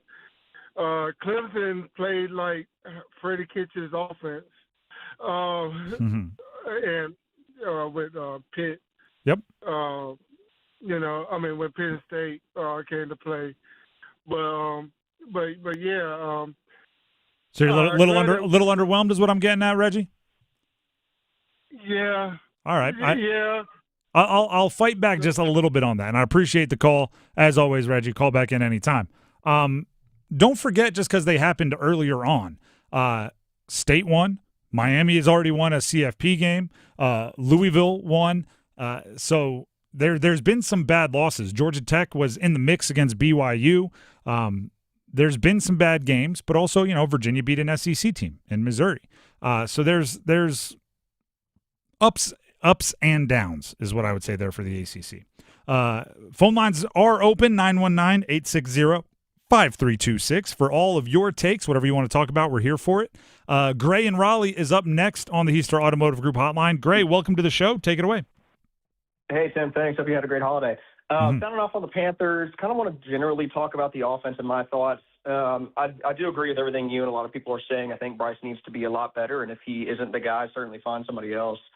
But I am concerned with the rest of the offense around him.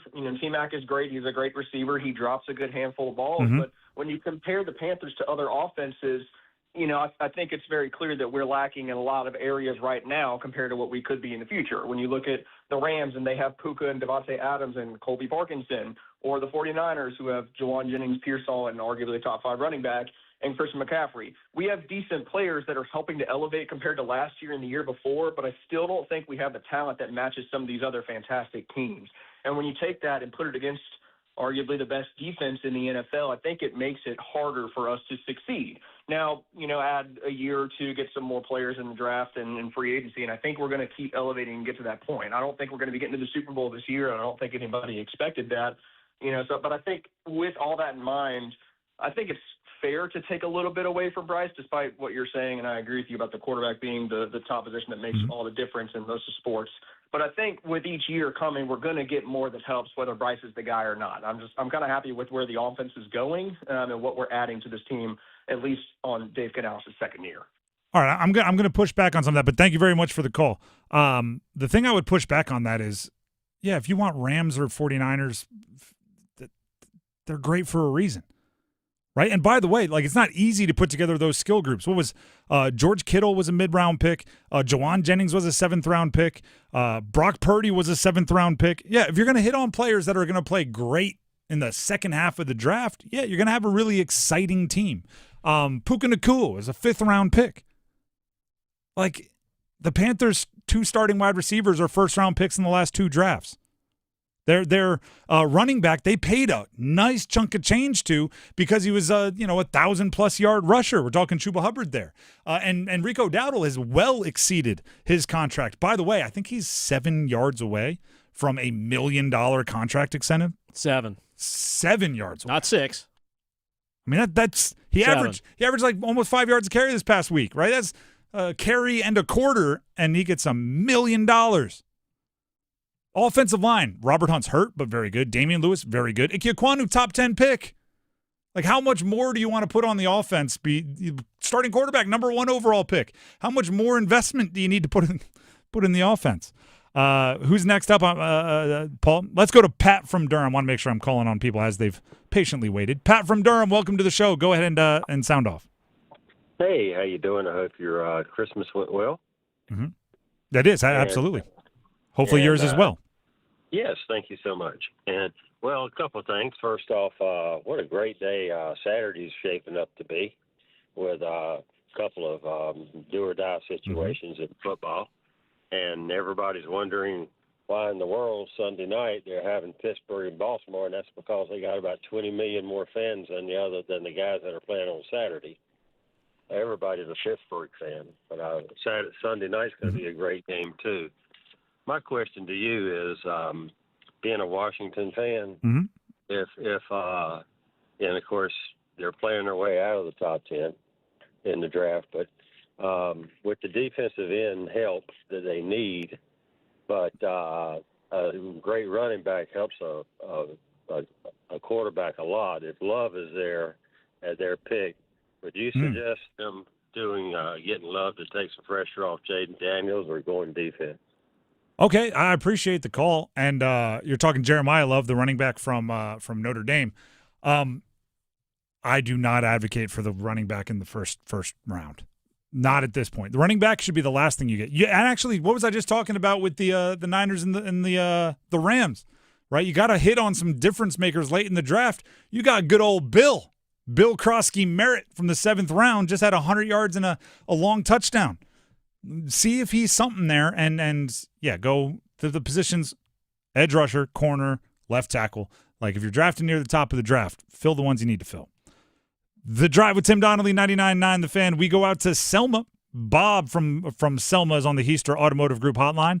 Bob, it is a Monday Soundoff, and it's your turn. Welcome to the show.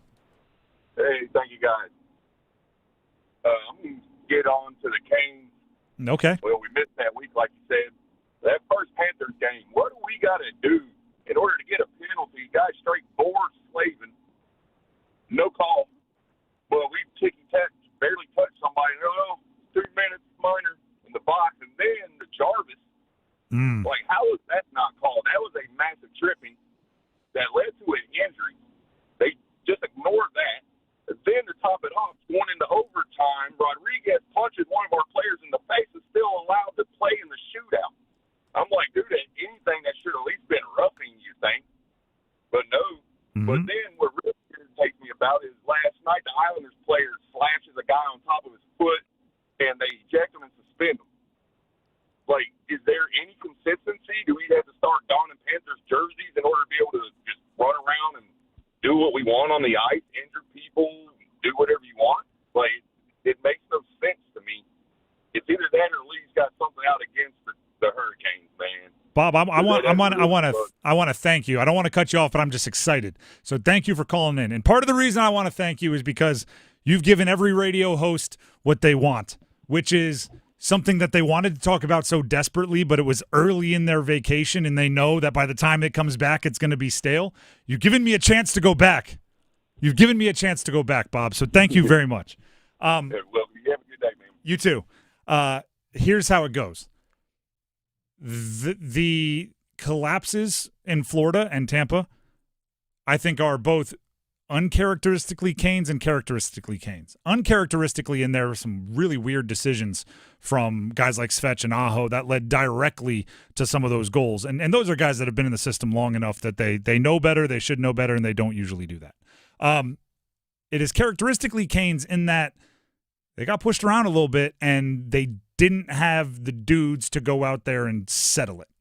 If the refs, like, this is probably the biggest thing that I've learned covering the Canes every single day. From a casual hockey fan to, like, every game, every play, I watch it all. I used to think fighting in hockey was stupid.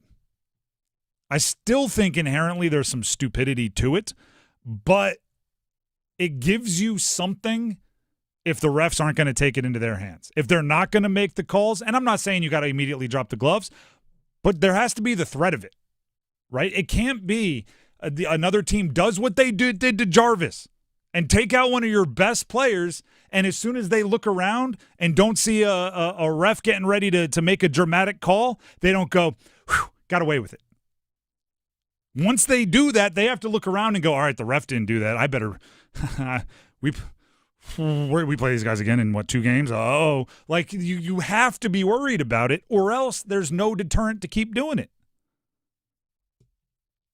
And like it has to be more than like a Nikishin can hit you if your head's down in the neutral zone. Like, because you'd think everybody can hit somebody when their head's down in the neutral zone. Like, I was a quarterback. If somebody's not paying attention, I'll blindside you. Like, there's something to be said there. But yes, thank you, Bob. I could go on and on about that because I've done it in my head during long drives like 4 times already. Barry from Selma is up next on the call-in line. Heister Automotive Group call-in line on a Monday. Sound off. Barry, welcome to the show. Go ahead and sound off. Hey, Tim. I listen to you guys every day that you are on the air, and you and Dennis both are great. Thank you. I just want to talk about one specific play in that Panthers game yesterday. You know, I know you're going to push back on this, but J.C. Horn's supposed to be an all-pro. I'm not a football coach or a football player, but I've seen him get beat a lot for touchdowns, a lot of pass interference calls, and the guy just had to push the guy out of bounds. He was going to get 5 yards at the most. What a moronic play by supposedly an all-pro. I'm not going to I know you're expecting pushback, and I'm going to push back more on just kind of the general feel. I'm not going to push back on bad plays or bad plays, right? Thank you for the call. Bad plays are bad plays, right? You get called for a penalty, your hands up around the face mask. You know, it's actually one of the challenges of being a taller corner. He's 6'1", whatever he is. You have to play lower pad level because if your arms extend out, it's just more likely to be in someone's face. So he knows he has to be better than that. I also want to be clear on something. Corner is impossible in the NFL. Holding, automatic first down. Illegal contact downfield penalty. DPI penalty. Defenseless receiver penalty. Like, it's impossible. And he does it pretty well. He's the first time in almost half a decade that a player has been voted to the Pro Bowl in back-to-back years for the Panthers. And it's J.C. Horn. He's not somebody that you shouldn't criticize. I agree with you. Not his best game. But, like, go back and watch some of those one-handed interceptions from earlier in the year and tell me that guy ain't good. Like, he's got something to him, and you need that. And lastly, cornerbacks have to have amnesia. So, like, people were upset about his demeanor after the game because he was, not head in his hands crying because he made some bad plays. Corners can't. They have to go out there the next play like they're Richard Sherman mixed with Deion Sanders as far as confidence. Because if you don't, you get burnt every play rather than just the one before it. Jeff in Raleigh will be next up here on the Heister Automotive Group hotline. Jeff in Raleigh, welcome to the show. Go ahead and sound off. Yeah, I just wanted to chime in on what you were saying about Shaq and white chocolate. I, being a West Virginia guy, that's a Laker fan. Jerry West being why everyone from West Virginia is a Laker fan. But then white chocolate went to Marshall. I don't remember if he was a freshman there or if he just went to camp there. But then he followed Billy Donovan to Florida. They played my high school team in the state championship in West Virginia. Overtime game went over 100 points each team, and white chocolate probably threw up, I don't know, 10, 15 alley-oops to run them off. I mean, that's what he does. And then he went and played, and then he left West Virginia, DuPont or Bell High School and went to Florida and played for Donovan, and that took him on into the pros. But yep. Yeah. Thank you very much, Jeff. I'll cut you off because I can do this quick. There's a great 30 for 30 on Rand High School or Rand, West Virginia, DuPont High School. Those two playing for it. You're thinking. I think you said Mercer. You meant Marshall. He went to Marshall, followed Billy Donovan to Florida. Their senior years. Ready for this? This is a fun fact for you. Randy Moss was the basketball player of the year. Jason Williams was the football player of the year. Who would have thought it? Went on to be professional in the other sports. Isaiah in Wake Forest is next up. Easter Automotive Group Hotline. Isaiah, by the way, the phone number, 919-860-5326 if you want to sound off, just like Isaiah is about to. Isaiah, welcome to the show. Go ahead and sound off. Hey, thank you for taking my call. I'm going to talk some Carolina Panthers. Okay. And I got to say, I expected the loss. Okay. Because Panthers can't win more than one in a row, so I expected a loss, especially against a good team. But I was really disappointed in the way they did it. And I was listening to Next Up with Paul Ihander this morning. There you go. And he said that Dave Canales was the worst play caller in the NFL. I agree. Well, he's second worst after Kevin Patullo, but still. Horrible play calling from Dave Canales. I mean, there was I don't think I saw a deep shot the entire game. Dave Canales clearly does not trust Bryce Young, and if he's not going to trust Bryce Young, then one has got to go. It's got to be Dave or Bryce. I think it'd be Bryce, but they can't work together unless Dave decides to trust Bryce Young. I think Bryce Young is good enough to stay there. Mm-hmm. I don't think the Panthers can afford to use those assets to get a new quarterback, because I think they need to use that to get an edge rusher. Mm-hmm. So I would keep Bryce Young, and Dave Canales is just going to have to work it out on his own. And then on J.C. Horn, okay, I do agree. He's a good player. He makes some stupid mistakes in the Saints game. Both those touchdowns, he fell flat on his face, and Chris Olave caught those touchdowns. And that JSN swing pass, all he had to do was push him out of bounds, but he had to go for the arm tackle and grab him by the face mask. We got to change something. If Rico Dowdle's averaging 5 yards a carry, keep running the ball. Don't give him 12 carries. And that's all I got to say. Thank you. I appreciate it. A lot of logic there. I would separate the Saints fall down play from the face mask. And maybe this is me like defending as a former college player. There's a difference between what I call an effort mistake and a mental mistake. If you're running and you're trying to keep up with a fast guy and your legs get tangled and you tripped, it's not like, oh, what a terrible decision he made. That's a physical error in trying to do the right thing. Now, what you say about, you could have used a different strategy, could have pushed him out, could have tackled low, could have done a bunch of other things rather than going up top getting called. That's a decision. That's a mental mistake. So I'm much more difficult on those types of things than I am on the back, than I am on the back in the Saints game errors. Let's go to Micah in Morrisville, friend of the show. As soon as you start talking about hockey fights, it's like Micah's like the bat signal's been put out. You know he's going to call in. Micah, welcome back to the show. Go ahead and sound off. Yeah, thanks, Tim. I honestly lost a lot of passion on this because it's been like a week now, but I'm going to take it all the way back to the Panthers games that we had. So this was like probably a week and a half ago. Everybody saw it. Jarvis in OT. Like, we were getting bullied the whole game, and we get to OT.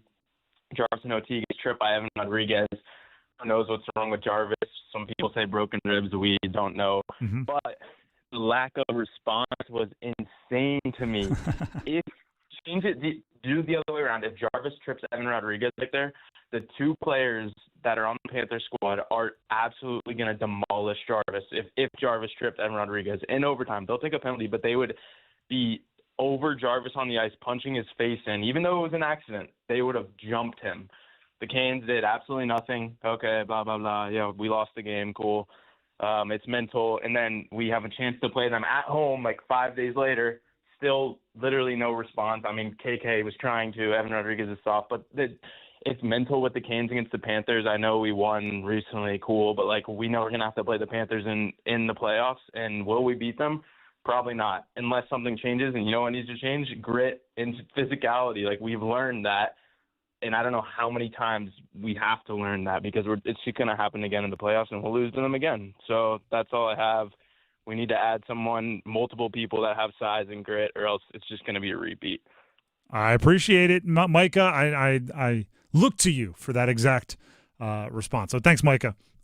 We should mention, at least, for a minute here, Noah Philp has been signed, or claimed off waivers, I should say, by the Carolina Hurricanes. I'm not saying he's like an enforcer from the 80s, but I do believe I saw he has 39 hits in 30 career games, and he's 6'3", and he's pushing 200. He's a bigger dude. Bigger dude, right-handed center, good face-off percentages. So there's, it's not exactly trading for a Kachuk or something like that, but there's something there. Last one here on the Monday Sound-Off is going to come from Teddy Z in Clayton. Teddy, as you just heard, you're bringing up the caboose here, so go ahead and end it with a bang. Hey, how's it going, man? Big fan of the show. Thank you. So it's North Carolina related by surrogacy, but I want to talk about one of our favorite sons, and Steph Curry. Mm-hmm. Big Warriors fan, man, but am I the only one who feels like Dunleavy and Steve Kerr are collectively wasting the twilight of his prime? Here we have a guy who's 37 years old, be 38 in March, still consistently within the top 10 in scoring this year. Usually he's been in the top 5 in scoring. He has never played with a traditional big man that is an all-star. I'm not talking about Draymond Green. I'm talking about not having any defensive prowess at all in the paint. If you have old guards, one of the oldest teams in the league, don't have the foot speed to keep up with the Anthony Edwards and the SGAs of the world, what's the one way to kind of alter that is putting a solid young big man in the paint. Now, I'm not talking about no all-star, but serviceable guys, Daniel Gaffis of the world, the DeAndre Aytons of the world, the Walker Kesslers of the world. Okay. Just somebody, just something, just to kind of provide some stability for that defense. Quentin Post is not it. He's a pick-and-pop center who's obviously there to do that job. And we're not seeing Kuminga. We're not seeing Will Richard. So I just really think that they're kind of wasting his prime, man, and it kills me. Greatest shooter I've ever seen in my eyes, and currently my favorite active player. So, yeah, I just think they need to do something else to shake things up over there. All right, I appreciate it. And then call back in anytime. Are we just here for the Andrew Bogut erasure? Hey, Steph Curry's got 4 rings. Yeah, So maybe Teddy wants him to have a 5th. Well, and by the way, like he does, I'm sure, wants his guy and wants, like, as one of North Carolina's favorite sons, to be in the conversations with the Kobes and the Mikes, and probably one more than LeBron would go a long way. But here's the thing, like how long did you want that window to be? Like at some point you're gonna have to reset. They were a championship contender for a decade consecutively, and it's not like he's playing with scrubs out there now. Like they've got some dudes. I mean, can you imagine how ridiculous? Like they tried. They drafted James Wiseman 2nd overall, trying to be that modern big because he was tall and he could move his feet and all those things. If they maybe weren't chasing that traditional modern big, they'd have LaMelo Ball and just a circus of shooting and theatrics out there. Not a single person on that team would watch a shot go through the net because they'd all shoot it and turn around trying to see who could do it faster. Listen, there might be a sting, too, for Teddy because Toronto took him to OT last night and beat him, and Toronto's not a very good basketball team. You know what Maroon 5 says? The drinks bring back all the memories. Maybe Teddy had some of those drinks last night after that one. Holiday season. How old was Steph when they won their last championship? He had to be like 33. 2022. So, yeah, 33. There's not many guys who are the getting their first finals MVP at 33. So maybe give Steve Kerr a little credit, putting something around him late in his career. The Drive with Tim Donnelly, 99.9 The Fan. Appreciate everybody that calls in on a Monday Sound Off. It's always fun to hear from so many of you. And we can do that again in a little bit. We have Canes' first goal scorer predictions and just a preview of what the Canes are putting on the ice tonight against the Rangers. Spoiler alert, despite the fact that he was in the starter's crease yesterday at practice, it will not be Pyotr Kochetkov in net. Stick around.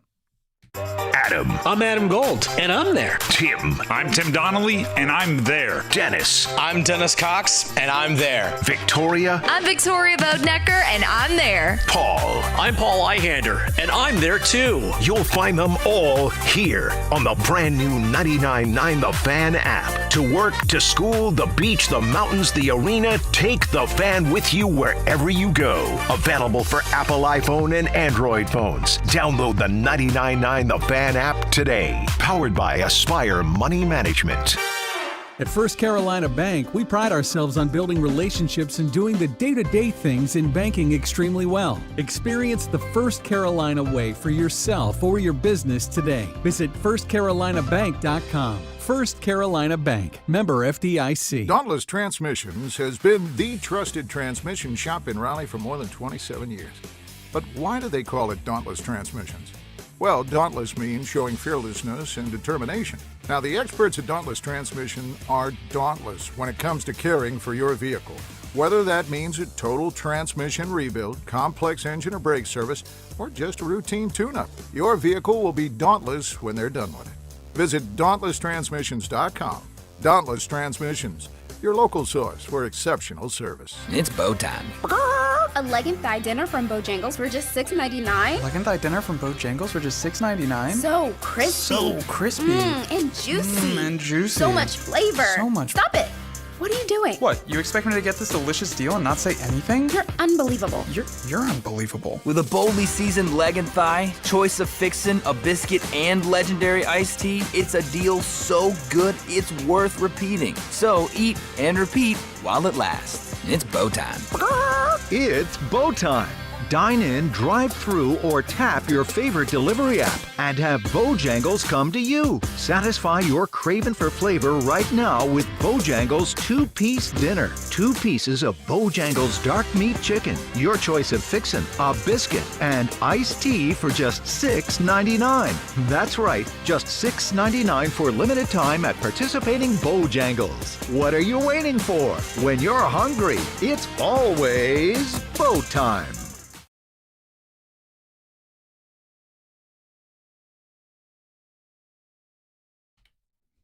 The Drive with Tim Donnelly here on 99.9 The Fan. It is as we so like to say, because it means a game is going to be played that night, it is a hockey night in Carolina, everybody. 7 o'clock tonight, Canes, Rangers. You can hear that right here on 99.9 The Fan. You can also hear it on the 99.9 The Fan app. Download it now, Google Play Store, App Store. We continue to put a ton of content out there. My favorite thing is that you can divide it up by team, right? So if, there's some rivalries that run deep in the college world around these parts. If you don't even want your YouTube videos touching each other, you can go sort by your favorite team and just get exclusively your team's content. So that's just one of the many features. Super easy to use on our app, 99.9 The Fan. As I said, Google Play Store, the App Store if you're on the iPhone world. Regardless of where you download it, we'd love a 5-star rating. We'd appreciate it. Canes night. All right, Canes hockey night in Carolina. First of all, just like I did for the Panthers, it's almost a new year. I'm fresh off a little bit of time away for the holidays. Optimistic. Let's make sure we see the big picture. Canes are at the top of the Eastern Conference. Like number one. Despite the collapses down there in Florida, despite a few things, some injuries that are going on and just continue to drag on, for all of the obstacles that have been put in front of them, they have emerged December 29th going into a game against the Rangers, top in the Eastern Conference. That shows how high they've raised expectations, because I still feel kind of unfulfilled with the way things are going. I still feel unsatisfied with the way things are going, and they're quite literally the top of the standings. And they're going into a game against the Rangers. It feels like so many of the games the Canes have played, which is you have to be in survival mode.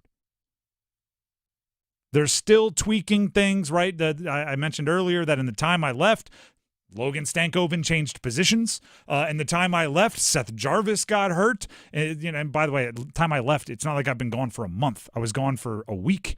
And by the time I come back, Jesperi Kotkaniemi is not only healthy and back in the lineup, he's second-line center. He's skating some of the most important minutes. Jacob Slavin, who's back, he's gone. And then the irony is, right, because I had this whole thing, right, I was going to do everything that had changed in the last week and make it seem like it had been years, right, make it seem like I was looking at like the 2015 opening day roster, but really I was looking at like the roster at the beginning of December. But then, since I've been back, my show started at 3. They've changed already since then. Pyotr Kochekov's on IR. They have a new 6'3" center that wasn't there as of lunchtime. This team is in survival mode because of all the different things that keep getting thrown at them. And still in first place in the Metro. And what I wish for them, right? If I had like a Christmas wish, what I would have wished for them is just that they could get to playing how Eric Tulsky designed this roster at the beginning of the year. And every time it feels like they're getting close to it, Keandre Miller misses time with a lower body, or Jacob Slavin goes back to injured, or Jarvis falls out, or now today it finally felt like I said this earlier to Max, but I'll say it to you because it was originally planned for you. Next hour we're going to talk about the goalies. We were going to do that anyway. Deep dive into Yanni Perret. Might have to be because the question was going to be: are we finally to the point where it's simple? Where it's Brandon Bussey with Pyotr Kochetkov in a supporting role, and there's a good chance we won't see Freddie Anderson unless he's needed. And it had been a long time since it was that simple looking at the goalies. And now Pyotr Kochetkov's on IR. Freddie Anderson might be needed as soon as tonight. Like that's the survival mode I'm talking about. The moment you think you have something settled, it starts wobbling again. You ready for an analogy? Paul Ahander, by the way, producing the show. He's not always, he listens, but he's not always treated to where he can react to my ridiculous analogies. Remember early days of like America's Got Talent, right? We're talking, or X Factor, whatever those shows are. Which one do you want? I think it's America's Got Talent. Okay. The early, because that's the one that's not just singing. Was hosting? It's not just singing, right? That's one where they do it's like magic and tumbling. That's what I'm thinking of. Yeah, impressions and stuff. Nowadays, if you watch it, they got to go like, to get us excited, they have to be upside down with motorcycles and fire. LED and AI, yep. Yeah. But early on, it was mostly like circus acts. Remember the people that used to spin the plates on little like spools, little sticks? Oh, yeah. Love those shows, halftime shows. Exactly. That's what the Canes have. And they're spinning like, oh gosh, we gotta get goalie, got to get it spinning right now. All right, that one's good, and they come over here. Let's start working on the blue line, right? Because they've been hurt too, and let's get this guy back. All right, let's start working on the forward. And by that point, the goalie's already wobbling, right? They never get a point where they get to sit back and look at everything as they intended it. There's always something that needs to be spun, and right now it's goalie, despite the fact that you don't have Jacob Slavin. Is Miller back today? Is that what we're thinking? Day-to-day still. Day-to-day still. So despite the fact that that's wobbly, soon as Pyotr Kochetkov goes on IR, there's your attention, right? All right, what are we going to do? Is it Freddie? There we go. How are we doing it? Not to mention, it's like, okay, now that we've moved Logan Stankoven back to winger, we probably need another center, at least depth. Let's go claim Philp from Edmonton. Which I'm going to have a hard time saying because it looks like Philip. Needs an extra I. There's no second I, so it's like Philp. Philp, who's, again, I'm not going to pretend to be a Philp expert, but he's a 6'3" center, right-hand shot. It appears to be pretty good face-off statistics, and he doesn't shy away from contact. It's about all I got for you. But that is a move to make up for Stankoven moving back to winger, Kotkaniemi being bumped up, and obviously that means you're depending on guys like Jankowski a bunch, and you need more depth there.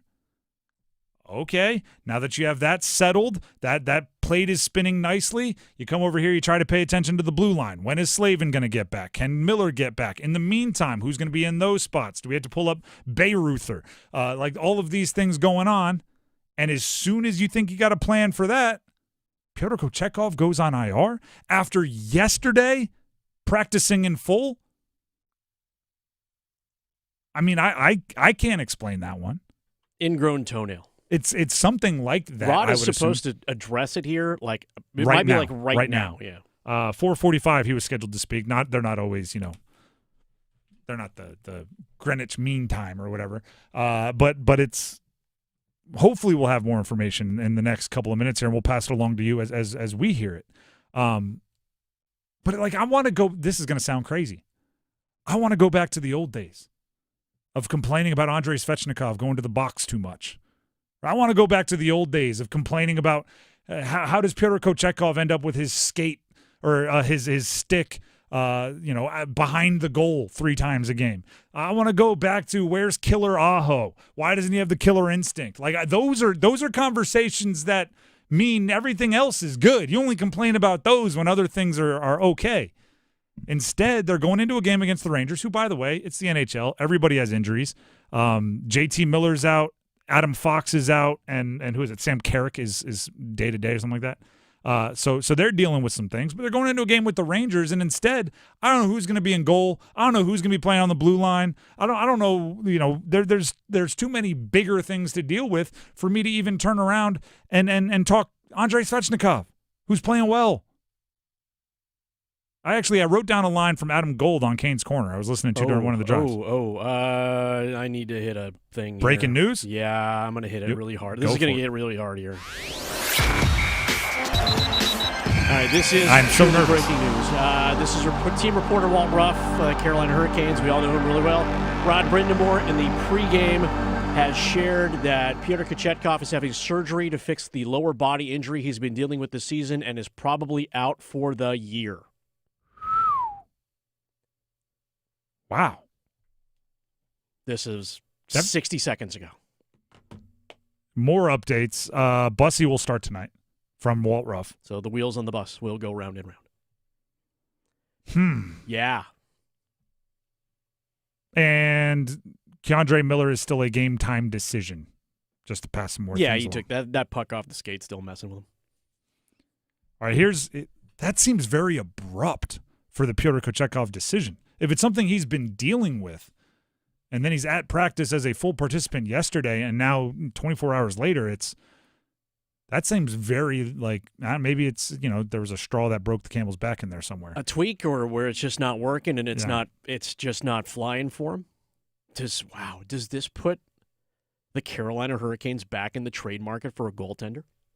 How much do you trust Freddie Anderson? How much do you trust Brandon? That is the first. You don't even have to go any further than that. That's the question. And no, I'll go further and say, how much do you trust Brandon Bussy? Well, now you'd better, with people showing up with school bus signs and T-shirts and whatnot. I mean, he's been exceptional, but let's not pretend like he's been exceptional for a year and a half. He's been exceptional for a month and a half. It's. We'll talk more about that, I guarantee you, in the starting five, which is coming up just a minute or two from right now here on 99.9 The Fan. Don't go anywhere. Move your sports day forward. The lump of coal on Christmas morning, no surprise, reserved for everyone who jumped off the Carolina Panthers train and are fighting to get back on. I'm not saying my stocking didn't have rubble too. I still have issues with play calling. But the Panthers have overachieved, and with meaningful games to go, can still make the season of believing magical for those who stuck with them. Get set up. Join Next Up with Paul Ihander. Mornings at 9 on 99.9 The Fan, the Triangle Sports Leader. Adam Gold in studio with my friend Sammy Hanna from the Aluminum Company of North Carolina, owner, operator. Happy holidays to you, sir. How you doing? Happy holidays, Adam. Thanks for having us. So, who do you want to wish a happy holidays to? Well, or Merry Christmas. You can do both. Well, I want to wish a happy holidays to everyone out there. We appreciate all the listeners, all of our customers, and everybody that's given us an opportunity to join them in their home this year, even just to come out and just help assess their homes during the year. We just appreciate and thank everybody. We've got to be here for our homeowners, and our homeowners are always here for us. I will tell you this about all the years that I have been A, customer, and B, just associated with you guys. It's the best customer service in the industry. You guys do a great job of making people feel special. Well, thank you, Adam. We try. It's a lot of work and a lot of people involved, and got a great staff, and we're here for everyone out there. All right, so you can experience the great customer service. Aluminum Company of North Carolina, aluminumcompany.com. Taxes was feeling so stuck. Sitting in traffic, squeezing into a parking spot, all to squeeze in getting tax help during your lunch break. Now Taxes is a TurboTax expert who does your taxes for you, while you go about your day getting real-time notifications about their progress and the most money back guaranteed. Now this is Taxes. Intuit TurboTax. See guarantee details at turbotax.com/guarantees. Only available with TurboTax experts. Real-time updates only in iOS mobile app.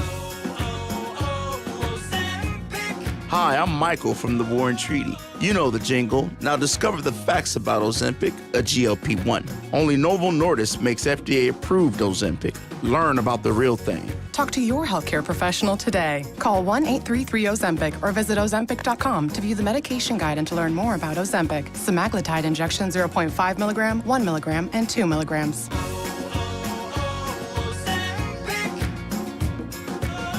I'm attorney Brian Ritchie. Workers' comp can be tricky, but my law firm will be on top of all the complicated paperwork and sneaky deadlines so that all of your I's are dotted and T's are crossed. If you've been hurt on the job, I'm on top of it. Contact us at ritchielaw.com.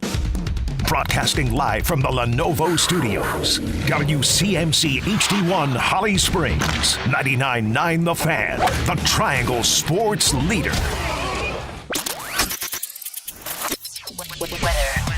I'm WRAL meteorologist Kat Campbell. After reaching the 60s this morning, colder air is working its way in. That's why it's so breezy at times today. And overnight, our temperature will drop to 26 degrees. Tuesday, it's sunny and breezy with a high of only 43 degrees. Let's get a check of your money here at 5 o'clock. The Dow Jones off 249 points to 48,461. The NASDAQ Composite off 118 to 23,474. And the S&P 500 slipped 24 to 6,905.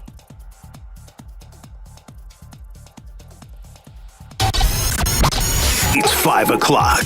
Time to serve up the biggest sports stories of the day. Here comes your starting five. The Drive with Tim Donnelly, 99.9 The Fan.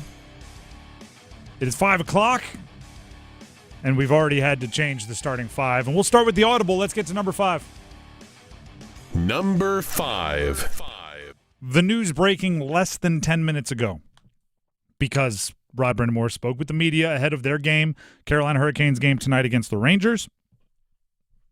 Shared with the media. Yeah, some breaking news.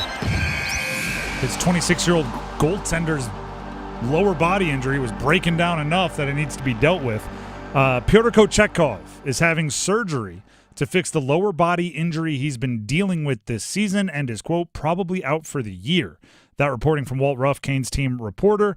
Walt added in a follow-up tweet that Brandon Bussey will be in net for tonight against the Rangers. This does, I think, change the way the Canes look at the rest of their season. It does. And perhaps that's something to do with the claim of Philp as a depth centerman. Perhaps they had ideas of, hey, the goalies are set. Look at that. Who would have guessed? Brandon Bussey has saved us with the way he's played after being claimed. You pair him with Pyotr Kochetkov. You have Freddie Anderson as maybe the most experienced number 3 you could expect to have. And we're good. So now, right, you can go grab that jar of cap space and picks and prospects that we were intending on using in the goalie market. Smash it open and go buy some awesome forward. Go buy some center. Go nuts, right? Let's go to our luxuries list. Then as soon as you got ready to break the jar, Pyotr Kochetkov said, it actually, my leg or my lower body still hurts. All right, we'll put it back in the goalie side, and now they may have to go hunt for a goalie somewhere. But it puts you. See, I shouldn't have done this. I said I longed for the days we could have the conversations we've had the last 2 years. I don't think goalies grow on trees. I don't think there's a lot available. 3-point shooters, lefty relievers, edge rushers. Teams aren't at a risk to get rid of any of them. Goalies are in that mix. Donnelly, you were saying that you had thought you had missed a lot in the Carolina Hurricanes in the week that we kind of all took the break, and then all of a sudden you rolled right into the quagmire. I missed a lot. There's just still a lot. Goodness gracious. Pyotr Kochetkov probably out for the year. And I'll throw this out there because we're all friends here. I'm a big Pyotr Kochetkov guy. I like the way he plays the position. All right. I like that.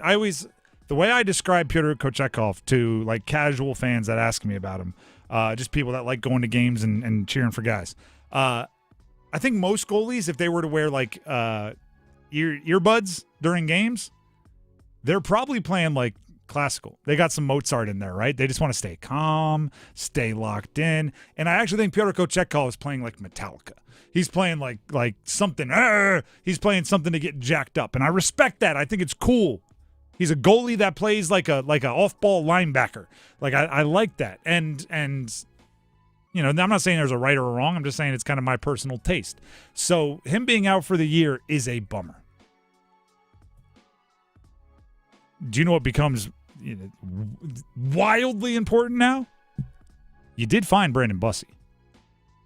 Can you imagine how different this conversation we'd be having right now if the guy you claimed right before this season hadn't been playing like an NHL starting goalie for the entirety of the season up to this point? If it were Freddie Anderson and you were looking to him for every game and having to turn to the Spencer Martins or the Tokarskis and Yaniv Peretz of the world that they've turned to in the past, now you lose, it's the beauty of depth. You lose somebody like Pyotr Kochetkov and you go, all right, now we're gonna ride with Bussey and our starting goalie from last year. That played pretty well in the postseason. That's significantly better than where you would have been. That doesn't mean I have to like it. Doesn't mean having depth doesn't mean you want to use it. You know what? Forward, score a bunch. Make it easy on the goalie. How about that? Who cares who's in goal when you're scoring 9? How about that? I need angry Aho. Let's get back to that. I need Svetch hunting for goals. Do it for Jarvis. The Drive with Tim Donnelly, 99.9 The Fan. That is number 5 in the starting 5. Let's jump to number 4. And it didn't say it. Here, hang on a second. Let's try it again. No, it's still not saying it. So, numero 4. There you go. I like that. That's Paul Ihander thinking on his feet for us. NC State football got hit in the transfer portal a little bit recently. And I'm not, you know what, we got New Year's resolutions. Maybe we'll do New Year's resolutions later this week. One of my New Year's resolutions is going to be not to list or talk about entirety of transfer portal classes. I think it's ridiculous to say this team's losing 25 guys and 4 of them at this position. Their defense is losing 18 because I think more so now with revenue share, teams are telling guys to leave at times, right? So there's a huge difference between players who are getting the heave-ho and players that are breaking their coaches' hearts by saying, I'm going to leave. I think I can get XYZ in the market, or I think I want more snaps, or I want to go play with my friend here. So I'm not doing this team loses X amount of players. But what I do think becomes more important is talking about the ones that hit, the 4 or 5 losses, if you suffer them to the portal, that really, really hurt. NC State is losing, if they all make good on their word and hit the portal, which opens up on Friday, by the way. Terrell Anderson, Noah Rogers, Hollywood Smothers. You pair that with the Justin Jolies of the world and some other guys who have run out of their eligibility, you're losing a lot of your playmakers. I'm not sounding any kind of panic alarm. I'm not smashing the alerts or anything like that. And here's why. CJ Bailey hasn't hit the transfer portal. If that happens, smash the alerts, start yelling and screaming, Chicken Little all you want. But until that happens, you can find wide receivers. You can find running backs. Because people will want to play with a quarterback like CJ Bailey. So does Dave Dorn stress continuity in this college football age where coordinators are moving back and forth, going, hey, I run in this offense, maybe I can take you here? I don't know what the name is, but I can tell you in the NFL, I call it the 4 horsemen of the franchise. You need your owner, your GM, your head coach, and your quarterback all on the same page. I don't know if it's realistic in college football to say stability and continuity, looking up and down your roster, up and down your coaching staff, everywhere. But I do think it's important for head coach, offensive coordinator, and quarterback. If you can have that stability, then you can pair in elsewhere. It becomes easier. Because, A, you need your quarterback and your offensive coordinator to be on the same page because your offensive coordinator can't always be around. So as you're bringing in new wide receivers and new tight ends and you need your quarterback to be teaching them the offense and how he likes it run. You need your head coach, coordinator. I mean, obviously the head coach for money purposes, right? He's got to be the one holding that revenue checkbook. I think as long as you have your quarterback, you can go shopping for pretty good wide receivers. If I'm a wide receiver in the portal, say from, let me pick a school, say from Middle Tennessee, and I think I'm ready for Power 5 and I have Power 4 and I have a super impressive resume, I'm not going anywhere that can't show me a quarterback that can sling it. Because I know whether I want to go NFL or I want to hit the portal again next year, I need somebody that can get me the ball. And State still has that. I'm not saying Hollywood Smothers isn't good. I'm not saying Terrell Anderson isn't good. I'm not saying Noah Rogers isn't good. I'm saying as long as you have your quarterback, they're replaceable. Quarterback, not easy to replace. Just ask a whole bunch of other teams that went into the portal and are going back into the portal for their quarterback this year. That's number 4. Let's hit number 3. Number 3. I did it that time. Number 3. Oh, we got it. Nice. This story is wild to me, but it's also predictable. I'm going to make sure I get his name right. 7-foot center James Najee has committed to Baylor. He's going to be playing basketball at Baylor. He was the number 31 overall pick in the 2023 NBA draft. He's played in the G League. He's done all of the everything basically that draft pick would do aside from playing the NBA. He hasn't appeared in an NBA game as of yet.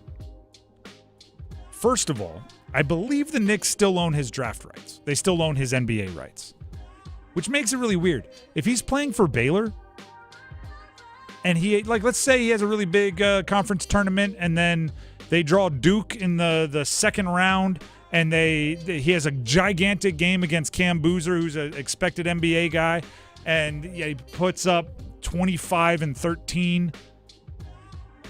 And the Knicks are like, we got a game on Wednesday, and our center just got hurt. Najee, we're calling you up to the bigs. Is he just going to bounce from Baylor to go start collecting an NBA? I don't know how that works. So there's a few things. One, and this goes like UNC, Duke, NC State, Wake Forest, Davidson, ECU. Everybody pay attention. I don't think the NCAA can enforce rules. I don't know what their bite is. There are a lot of bark. I don't know what their bite is at this point. If you were to suit up like the bench of the Charlotte Hornets for the Charlotte 49ers, they're just like, hey, we just want to get them some reps. Go play college. I don't know if the NCAA could do anything to punish Charlotte. I think Baylor basically went to them and like they didn't ask, hey, do you think James Najee could play for us? They went up there and said, by the way, James Najee is going to be checking in second semester. So there you go. Third, I don't really care if James Najee plays. I don't care if like Con Knippel wanted to get extra reps recovering from his ankle injury and goes to play for Duke. I don't care because as long as you're relatively college age, I just like good basketball. What I'm worried about is the slippery slope and how quickly eligibility is changing in college sports. I'll put it this way. My senior year, college football, was 2012, I think. So we're like 13, 14 years out. I played 12 plays my freshman year. 12 at the end of a blowout. I tried not to, by the way. Coach said you're in. I was a true freshman walk-on.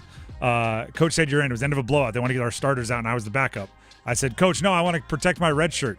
He said, walk-ons that choose not to play never play. And I was like, you're right, I'll warm up. I'm going in. Played 12 plays. Cost me a full year of eligibility. I did not get a red shirt year because of those 12 plays. Now we're looking at 15 years later. You got a guy that was drafted into the NBA. He's been developed for years by an NBA team, and he's going back to college. He's going to have full eligibility, by the way. It's ridiculous.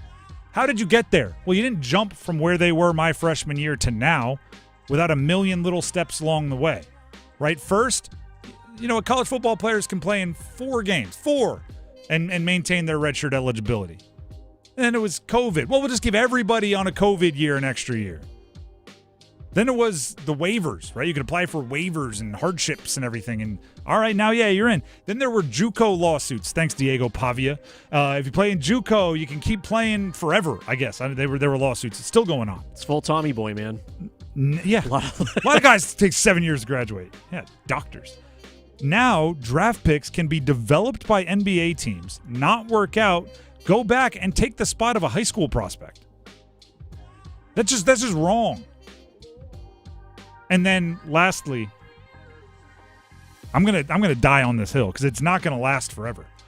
Part of the secret sauce of college is that they are inexperienced.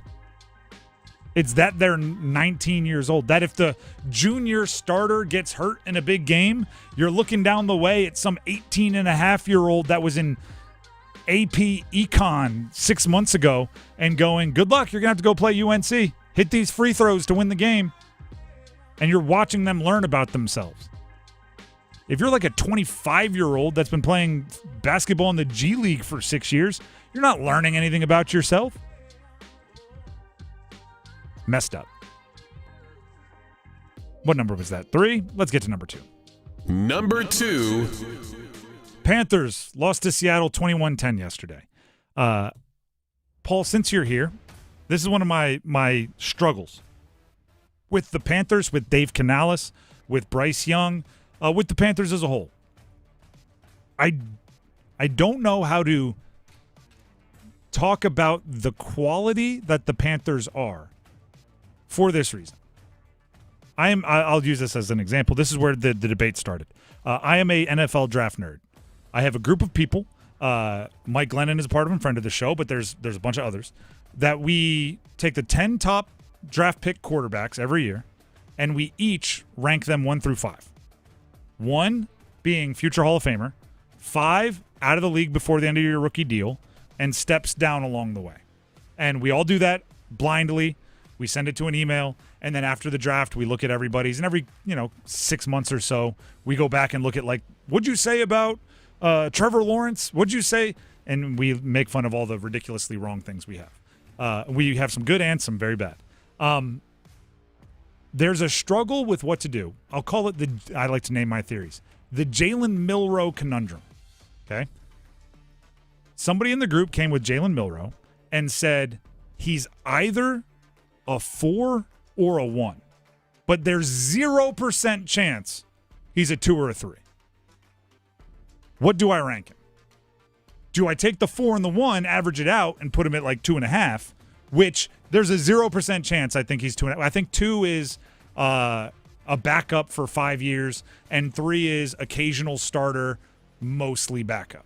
And he's like, I don't think he's an occasional starter, mostly backup. I think he's either a starter in this league for 10 plus years, or he's out of this league before the end of his rookie deal. I don't think that, and it's like, well, he's not at 2.5, but we can't write down 1 or 4. And then that's unfair, right? If I say he's at 3, I only get credit if he's at 3. I can't give you 2 numbers and say you're right. This is the blind ranking. Kind of. This is the blind ranking where you're like, if you start low, you can always work your way up. Like, where did you put Quinn Ewers when you did your ranking? Quinn Ewers. Yeah, and Quinn Ewers just won a football game yesterday and True. was throwing lasers against Tampa. Quinn Ewers might have already exceeded what I have. I'd have to look, but yeah, like the fact that he's started games, I might have said he's going to be out before he starts the game.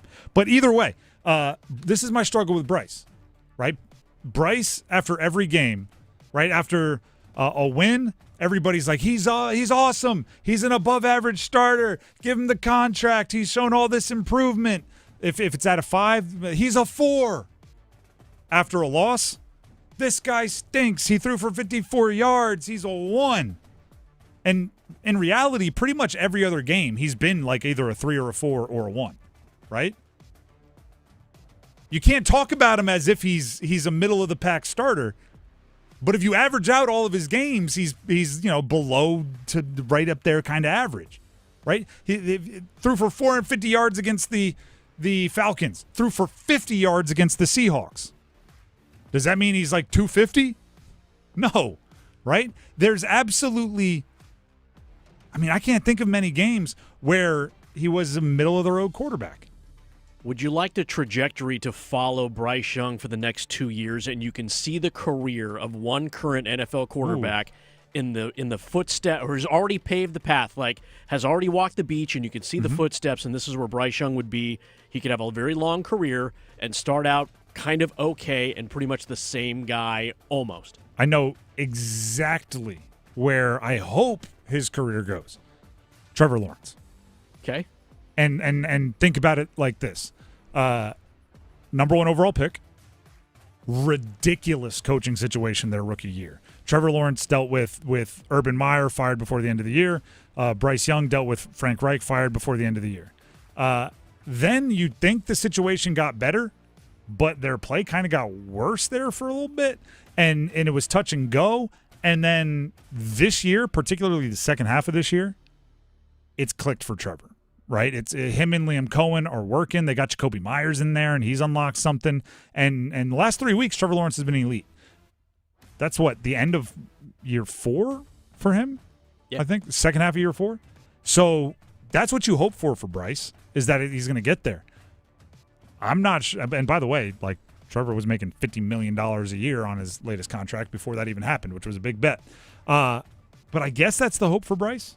Might be an unfair hope, but I guess that's the hope. Year 5 for Lawrence. It's year 5. Okay, so yeah, you got to pick up the fifth-year option, and you got to pay him just to see if maybe it clicks with the next coach. That's a big bet. But I don't know how to talk about Bryce because he's not a C quarterback to me. He's either a B+ or a D-. He's never a C. And if you put together all of his output, he averages to like a C, C-. But that's not what he is. That's a disingenuous way to talk about it. Fans get recency bias with Bryce Young. There's in 54 yards. I'm like, there are high school teams that number that is like every cool. Our guy threw for 54 yards. It's great, but we also ran for 250. I'm gonna try. Hold on. I'm gonna try to find a text. In a text message from a former college quarterback that I will not name because this is kind of funny. It wasn't about Bryce, but it was about it could have been about Bryce. Brosmer, the guy for the Vikings. Max Brosmer. Threw for 40 yards. Former college quarterback said, obviously I'm smart enough to know that making a statement like I could throw for 40 yards off the couch tomorrow in that offense with those weapons is the ultimate you don't know ball thing to say. But 40 yards, and that was before we even knew that Bryce was going to throw for 54. Like, I think most quarterbacks that played any kind of decent high level are thinking, listen, man, I know this is wrong, but I refuse to believe I couldn't throw for 60 yards if you gave me a full NFL game. And Tedero McMillan. I'll just throw jump balls all day. The Drive with Tim Donnelly, 99.9 The Fan. That was number 2. Let's get to number 1. Number 1. Canes tonight versus the Rangers. We haven't talked about this actual game much because of the news, and it was breaking earlier. We'll talk about it more next segment, that Pyotr Kochetkov is on IR. Brandon Bussey will be in net tonight, according to Walt Ruff, team reporter. It is a lower body injury that Pyotr's been dealing with, and he is going under the knife. He's going to have some surgery to fix it, and Rod Brindamore said he's probably out for the season. That's the latest. That's all we know. We'll obviously probably not learn anymore because it's hockey. Lower body injuries. I mean, maybe we'll, I don't even know. But looking at the actual game, right? Looking at the actual tonight against the Rangers are a very strange team. The more and more you look at them, the stranger and stranger they become. We have the rod cut about Pyotr Kochetkov. The rod cut about the Rangers. Okay, perfect. Sorry, me and Paul working on our audio here. But that's just so you can hear it straight from Rod Brindamore. Here's what Rod says about the New York Rangers. Again, I think every team that we seem to get the best of every team when they come, and every game we've played them, here especially has been tough, and they've been, I think, still have the best road record. So we know, what we're getting into. We played them so many times, and they always have that ace in the hole back there that they can rely on. They know how good the goaltending is. So tough matchup. There is that, and you tip your cap to the goaltender, and you understand that if you catch him on the wrong day, your day is going to be a tough one. That's 100% correct to do. But there's also some things. Like I said, the more you look at the Rangers, the weirder they become. They're second worst in the NHL at scoring goals, which is pretty important. You know what I mean? They're pretty important stuff there. They score 2.55 goals per game, which is second worst in the NHL. Only the Blues score fewer. That's not where you want to be. But you heard a little bit from Rod there about the road record. This is hard to explain. They are 5-10-3 at home. They are 14-7-1 on the road. What's the opposite of home cooking? Like, do they just absolutely hate New Yorkers? They don't like being clapped for when they do well. They'd much rather be booed. This is the first time I'm ever going to say this. Ranger fans that have relocated to Carolina, go to the game tonight. Make them feel at home because they're significantly worse at home. Make them think that they're back in the friendly confines of New York City. 5-10-3 at home, 14-7-1 on the road. Let's hope there's a traffic jam from Cary going to the Lenovo Center of people with Rangers flags hanging out of their cars. Obviously, it's a road game for them, so you're going to get their best. Also, it is a team you're familiar with, so you're going to get the trappings that come with a team that is exceptionally familiar with your system. I think the Canes are in survival mode a bit. I think they're becoming super comfortable in survival mode. Whether they're playing 4 rookies like they were earlier this year, at times, was it 4 rookies on the blue line alone, whether they're forced to play a waiver claim at goaltender like they were earlier this year, whether they're forced to take their 5'8" winger and put him at second-line center like they were earlier in the year, whether they're forced to play without their all-world defenseman Jacob Slavin like they have been and will continue to be, they just keep going into games with some gigantic obstacle, and they're atop the Eastern Conference. They're atop the Metro. They're getting really good at being in survival mode. The only thing I would say is it's one thing to do in the regular season. Without Slavin, you're not a cup contender. Without a stable goalie situation, you're not a cup contender. Without Seth Jarvis, you're not a cup contender.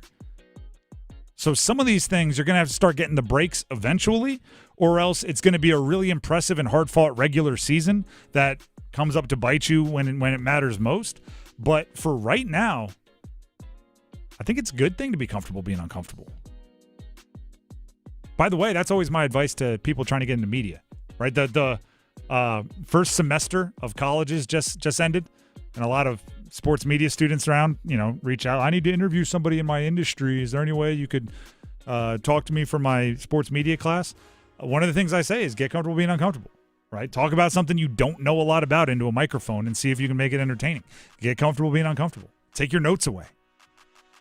Anything that is in the performance area, of which I know people like to say sports aren't, but it's an entertainment business, it's performance.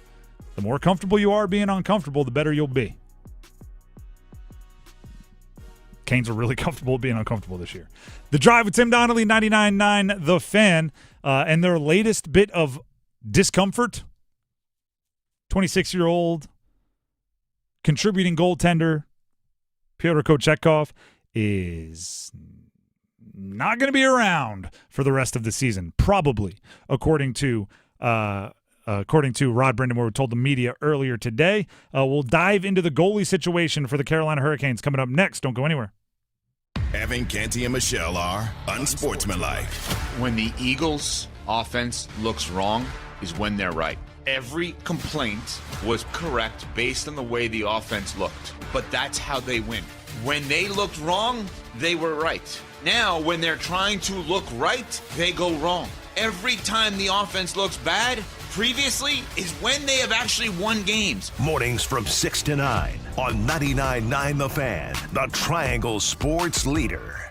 Hey folks, Dennis Cox here from my friends over at Raleigh Weight Loss Center. The new year's upon us. New year, New You. If you want to be serious about the weight loss journey, this is why you got to get in touch with Raleigh Weight Loss Center. So many people struggle with the weight loss journey because they don't have a plan to follow. This is where Raleigh Weight Loss Center steps in. This is where they're here to help you. I have been on the program at Raleigh Weight Loss Center. I followed their plan. I lost 42 pounds, but most importantly, I've kept the 42 pounds off. That's 15% of my body weight.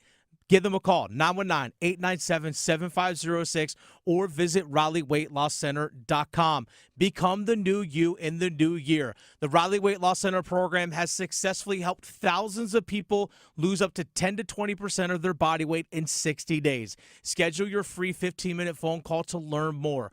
Call Raleigh Weight Loss Center at 919-897-7506 or visit them online at RaleighWeightLossCenter.com. Results may vary. This is a special alert to all Americans who own a vehicle with less than 200,000 miles with an auto warranty about to expire or with no warranty coverage at all. Due to a decline in the economy, CarShield is announcing a low-cost, month-to-month vehicle protection plan that is now available to the public to save any driver out-of-pocket expenses on future auto repairs. Call now to find out how you can pay almost nothing for covered auto repairs. Yes, you heard that correctly. Pay almost nothing for covered auto repairs. An open phone line has been established for all drivers to call for a free quick quote. Call 800-292-4541 now. Drivers who are covered will not have to pay for covered repairs again. This protection plan is at an all-time low. Additionally, drivers who activate this vehicle protection today will also receive free roadside assistance, free towing, and car rental options at no additional cost. Call us for your free quick quote today. 800-292-4541. That's 800-292-4541. What do you have to lose? Call 800-292-4541. Again, 800-292-4541.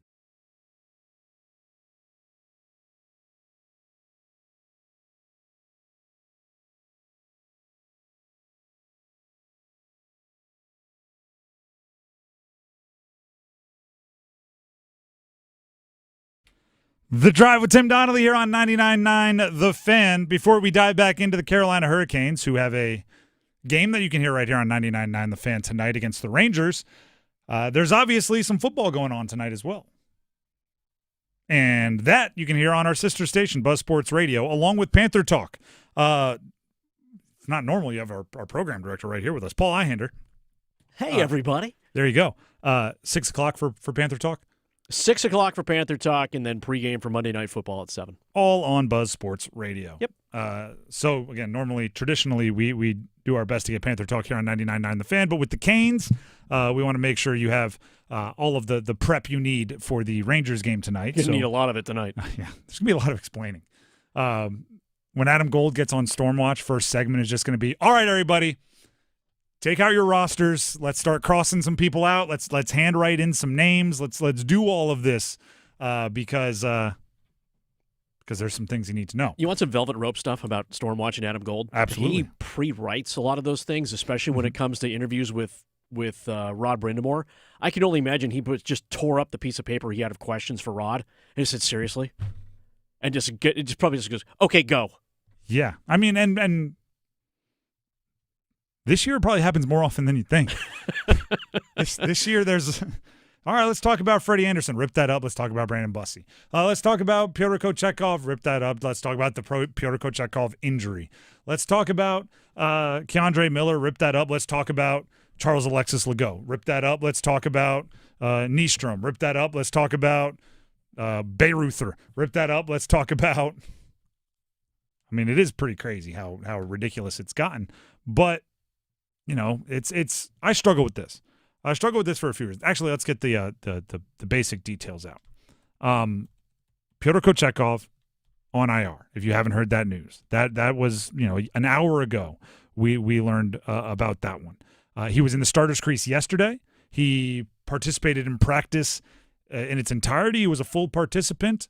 Something between then and this afternoon made the Canes and Pyotr decide that he will have surgery on a lower body injury that has been nagging him.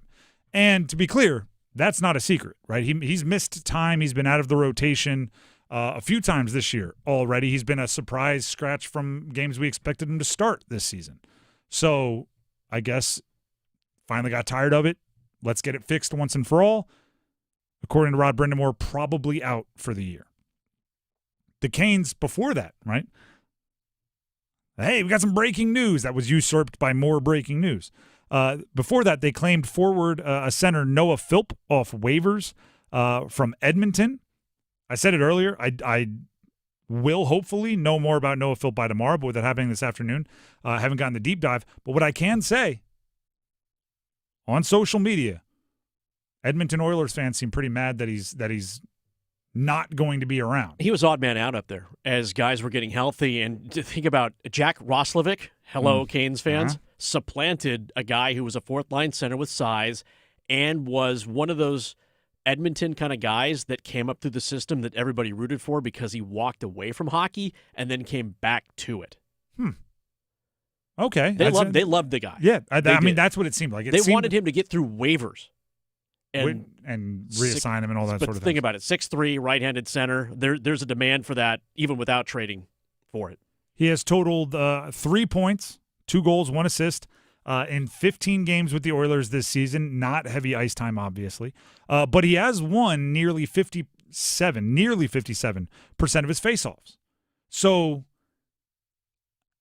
if you were to draw up the ideal addition to the Carolina Hurricanes, the maybe pedigree, maybe top-end talent, maybe experience wouldn't be Noah Philp, but some of the measurables you would. You would start with need size. You would start with right-hand shot. You would start with center as a position. You would start with good in the face-off circle.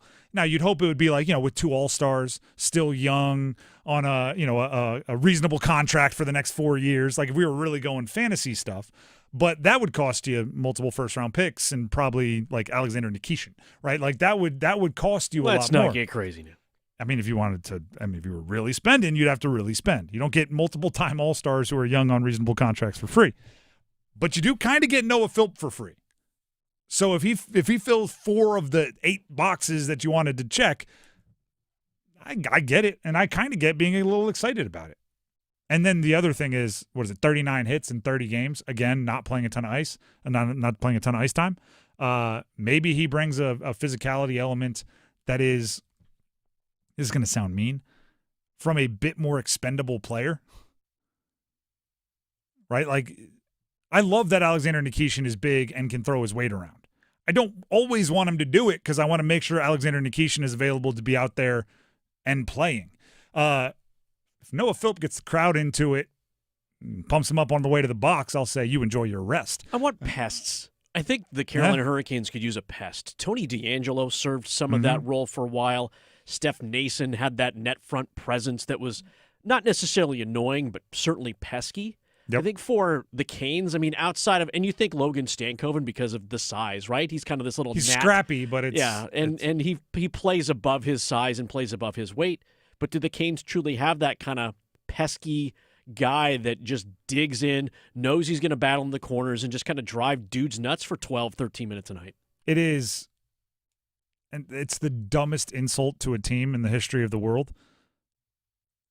Canes all seem like really nice guys, right? It's like their parents should be very proud, right? They all seem like really nice guys.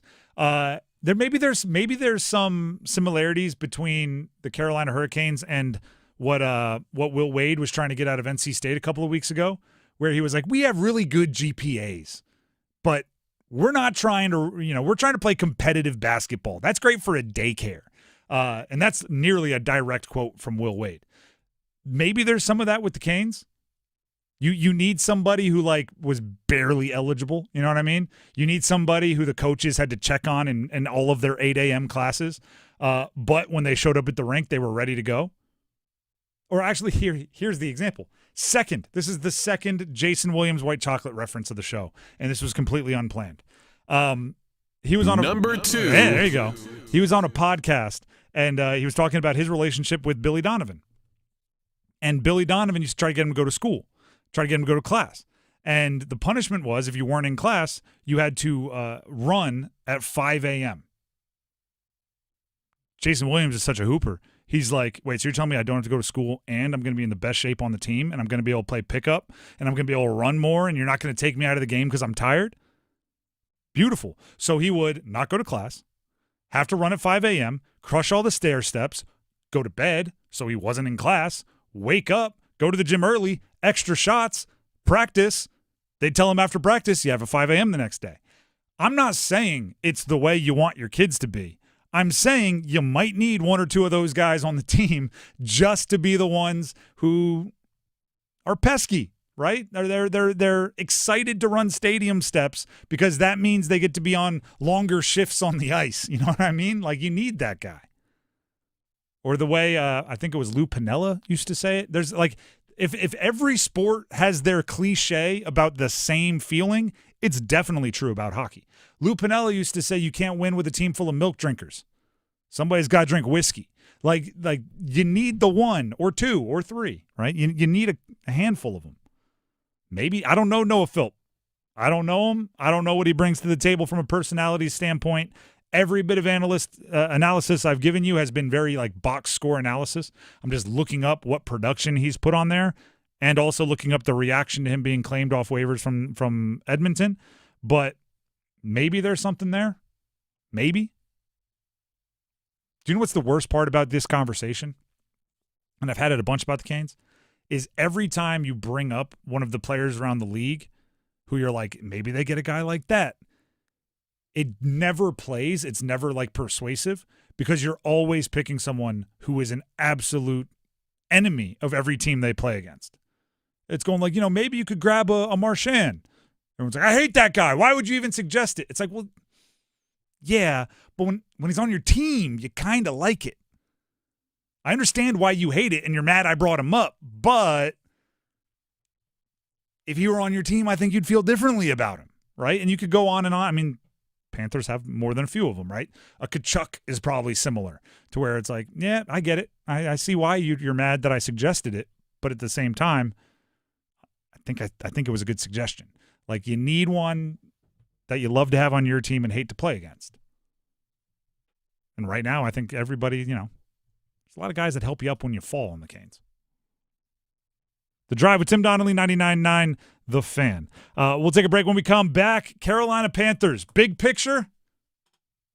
Win and you're in. Playoffs still very, very much on the board for the Carolina Panthers. Stick around. Dennis Cox here for Loan Pronto. The best financial move you can make going into 2026? How about lowering your mortgage rate down to 4.99% fixed APR, the lowest rate in years? How about getting up to $500,000 out of your home equity in the process? You could do it now by calling Loan Pronto. With Loan Pronto's Rapid Equity Loan, you can get a ton of cash. You can pay off all those high-interest credit cards and skip up to 2 house payments. One homeowner just got $300,000 approved in under 24 hours. They wiped out their credit cards and 2 car loans and saved $2,100 a month. Don't wait. No hard credit pull up front, and you probably won't even need an appraisal. Just fast, easy cash from your home's equity. Act now. Call 919-381-1760 or visit loanpronto.com. Start the new year by wiping out all higher interest debt and lowering your bills by thousands. Call 919-381-1760 and see how much cash you can get today. LoanPronto.com. Equal housing lender. NMLS 1661781. APR for well-qualified buyers. Visit NMLSConsumerAccess.org. Get crazy, Canes fans. It's hockey night in Carolina. It's your Canes and the Rangers. Nystrom to Aho. Aho, he'll drop it back. Shot by Rose. He scores! Storm Watch with Adam Gold at 6:30. Puck drop at 7. Out of the box comes Svechnikov, and Svechnikov's on the brink. Svechnikov, in on Bobrovsky. Shoots, scores! Andrei Svechnikov! On your official audio home of Hurricanes hockey, 99.9 The Fan.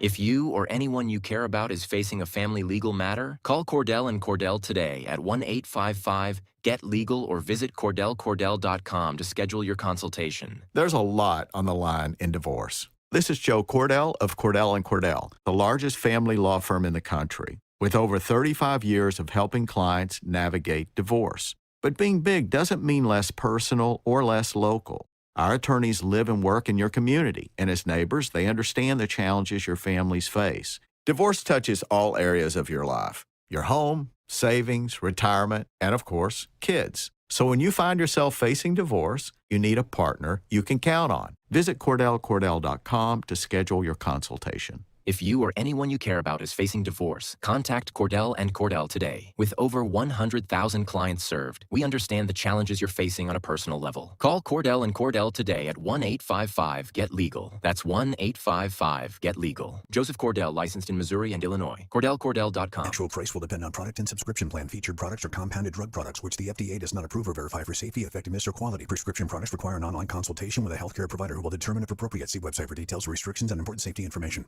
Want a boost in and out of the bedroom? Hims has you covered. Introducing a new 2-in-1 approach to level up your game. Tadalafil for better bedroom performance and zinc for testosterone support. Turn things all the way up and find affordable treatment options at up to 95% less than brand names at hims.com/joy. That's hims.com/joy.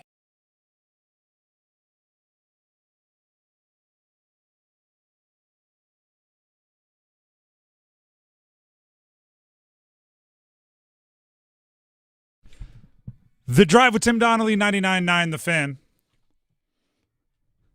Tim Donnelly here. Paul Ihender stepping in to help out with the show today. Shout out to Paul.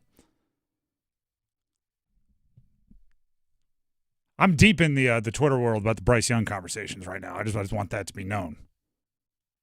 I'm arguing with surprised Jarvis. Wow. Yeah. Okay. I'm in it. Are you sure it's not him? Maybe it is. He would be surprised. He's got stuff to do, man. He's got time on his hands. He would be surprised today for sure. But let's not go back down that path. Big picture, I want this to be clear. The Panthers season is a success. The Carolina Panthers season is a success. Every single game they've played this year, and it will be true all the way through Saturday when they take on the Bucs with the playoffs on the line, every single game has mattered. Every single game has been high stakes. Every single game has been pressure packed. And they've reacted well sometimes, poorly sometimes. But that's so good for your development as a team. You don't know, like this is another analogy of something that I'm not an expert in, but I think it works. You don't know where the leaks are in the pipe if you don't get to put water through it, right? This season has been just full steam, open up the faucet. Let's find out where the leaks are. You need pressure. You need high leverage situations to find out what you're good at and what you're not good at. And in years past, you've gotten pretty good at pressure games through like 4. And then by week 5, it's already like, you know what, I don't think this team has it. And then by middle of the season, it's how quickly can we get this one over. By week 12, you're mathematically eliminated. And then by week 16, you're building hype because it turns out with no pressure, you play pretty well. Like it happens so often in the NFL. Look at the Saints. Saints are playing some decent football right now. Almost like when games don't matter at all, it's kind of easy to go out there and let it fly. It's much more difficult to do it when you know the world is at your fingertips. It's like the high wire acts or when did that stop? There used to be like television specials where guys would just put a strap across like a canyon and go walk across and we'd all watch. Stuff? The crazy part is if you just made a 2-inch line in the hallway, we'd all be able to walk down it no problem, right? That's what the Panthers have done at the end of their seasons. Last year against the Falcons, Bryce Young threw for 3, ran for 2, had all 1 billion touchdowns against the Falcons at the end of the year. Look at how optimistic we are about next year. That's the working on the balance beam at the local gymnastics gym that's 3 feet off of cushiony pads. What he's going to try to do this weekend against the Bucs, that's stringing 2 the skyscrapers together and walking across it. Now we get to see what kind of balance you have. And also, I want to talk just quickly here about, I don't want to make any rules for being a fan. I don't think I have that kind of power. I'm not some kind of czar of fandom, although I think it'd be cool if I was. But I'm not. There's nothing in the rule book about fans that says because you would have done heinous things to be where you are now 3 years ago, that you're not allowed to be upset. Right? I agree this season's already a success. right? I agree they've already improved on last year. I agree the culture is moving in the right direction. I agree any wins beyond this are gravy. I agree. If you end the season with back-to-back duds that would have put you in the playoffs, anger is acceptable, okay? Anger is acceptable, even while still saying, like, I know it's a success. Even while saying, like, I know they're moving in the right direction. It's still okay to get mad or to be frustrated with a player who makes a mistake that costs you the playoffs, even if 2 years ago when you were on the way to getting the number 1 overall pick, which you already traded to the Bears, you would have been wildly excited just to have the amount of wins you already do. It's not like you owe you of 2 years ago to be happy with no matter what happens now. Like, part of the excitement of playing meaningful football at this point in the season is you're risking a little heartbreak. Part of the excitement is you're going into games knowing if this doesn't go well, I'm going to be in a bad mood the rest of the day. Without that, there's no adrenaline rush. It's part of the issue. Now we're just getting into a side note here. Part of the thing I don't like about the way theme parks are going. Ready for this? Oh, enlighten us. Yeah. Theme parks are going way too VR, virtual reality stuff. Like an old school roller coaster. You're nervous because, like, we're going to be going 60 miles an hour and we're going to be going straight at the earth. And if this track doesn't change, like, we're in some trouble here, right? Like, you feel the air. Now it's like, well, we're just going to put you in a room. You're going to sit in a chair or you're going to lay on your stomach and we're going to put you in front of a big screen and it's going to feel like you're falling. And I'm like, no, it's not, because there's no real fear there. I'm in a room. You know what I mean? Part of being a fan is when your team plays in meaningful games, you're opening yourself up. You're being vulnerable. You're exposed. If the Panthers lose to the Bucs on Saturday, I got to make sure I say Saturday. If they lose on Saturday, I'm going to be really disappointed. And I think it'd be weird if you wouldn't. Perspective is for like a month from now. Perspective where you're looking back and going, actually, it was a step in the right direction, and we learned a lot about Derek Brown, and he got to the quarterback more often than he has in the past. Way to go. Like that's for a month from now.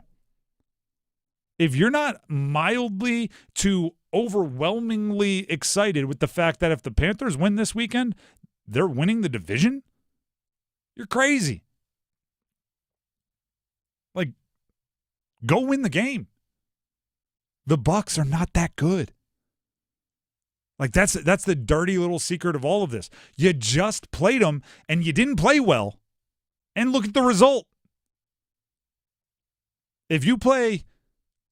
If we get the good Bryce, right, the 30%, maybe 22% of the time Bryce, and if you get Rico Dowdle with commitment from the coaching staff to where he's going to get his 18 to 23 touches, if you get Teteroa McMillan not on an illness who's going after the ball with two hands, like if you get the good version of the offense and the defense does exactly what they just did to Seattle, you're going to win this game by 10. That's what's at your fingertips. That's why it's okay to be disappointed. That's why, like, every year, every game, I don't even know why we should do every year. Every game, be realistic. Look at what are reasonable expectations for your team. And if they don't achieve reasonable expectations, part of being a fan is being upset with that.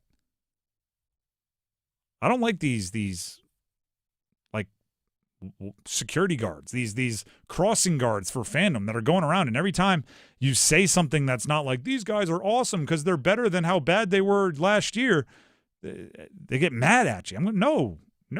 I've watched this team all year. I know how good they can be. I saw them beat the Rams, and that wasn't a fluke. They stared Matt Stafford and the Rams in the face and just beat them. If you can do that, it's a reasonable expectation that you beat the Saints the following week. And when you didn't do that, I got real mad. If I watch you beat the Bucs last week, looking at next week, I'm kind of going, it's a reasonable expectation that you do it again because you didn't even play well last time. If you end the season with back-to-back duds, I'm going to be mad. And I'm looking at the main culprits. And I don't even care, like, I that's a bad way to put it. I care that they seem to be nice dudes. I don't care that they say the right thing in post-game locker rooms. They've got it down. It's unbelievable, right? You show me a good loser, I'll show you someone that loses a lot. You go to the post-game locker rooms, you walk by Derek Brown, he's usually an artfully placed curse word. I'm tired of this bleep. We're going to do better. No excuses. You walk over to Bryce Young, something really well articulated and well thought out about his offense. You know, in games like this, we just got to get back to the drawing board. I still have confidence in my guys, right? It's all that. Like they're really good at playing the hits after losses, which makes it almost, you're like, all right. And as you're walking out going, I'm gonna talk like you didn't play very well for the first hour of my show. You feel bad about it, but what they say after the game doesn't change anything. It's like the my bad guy. That's one of coaching cliches get stuck in your head for life. I don't even know if like high school football coaches recognize that like the stupid things they say on walkthrough Thursdays are going to be rattling around in their players' brains for 40 years.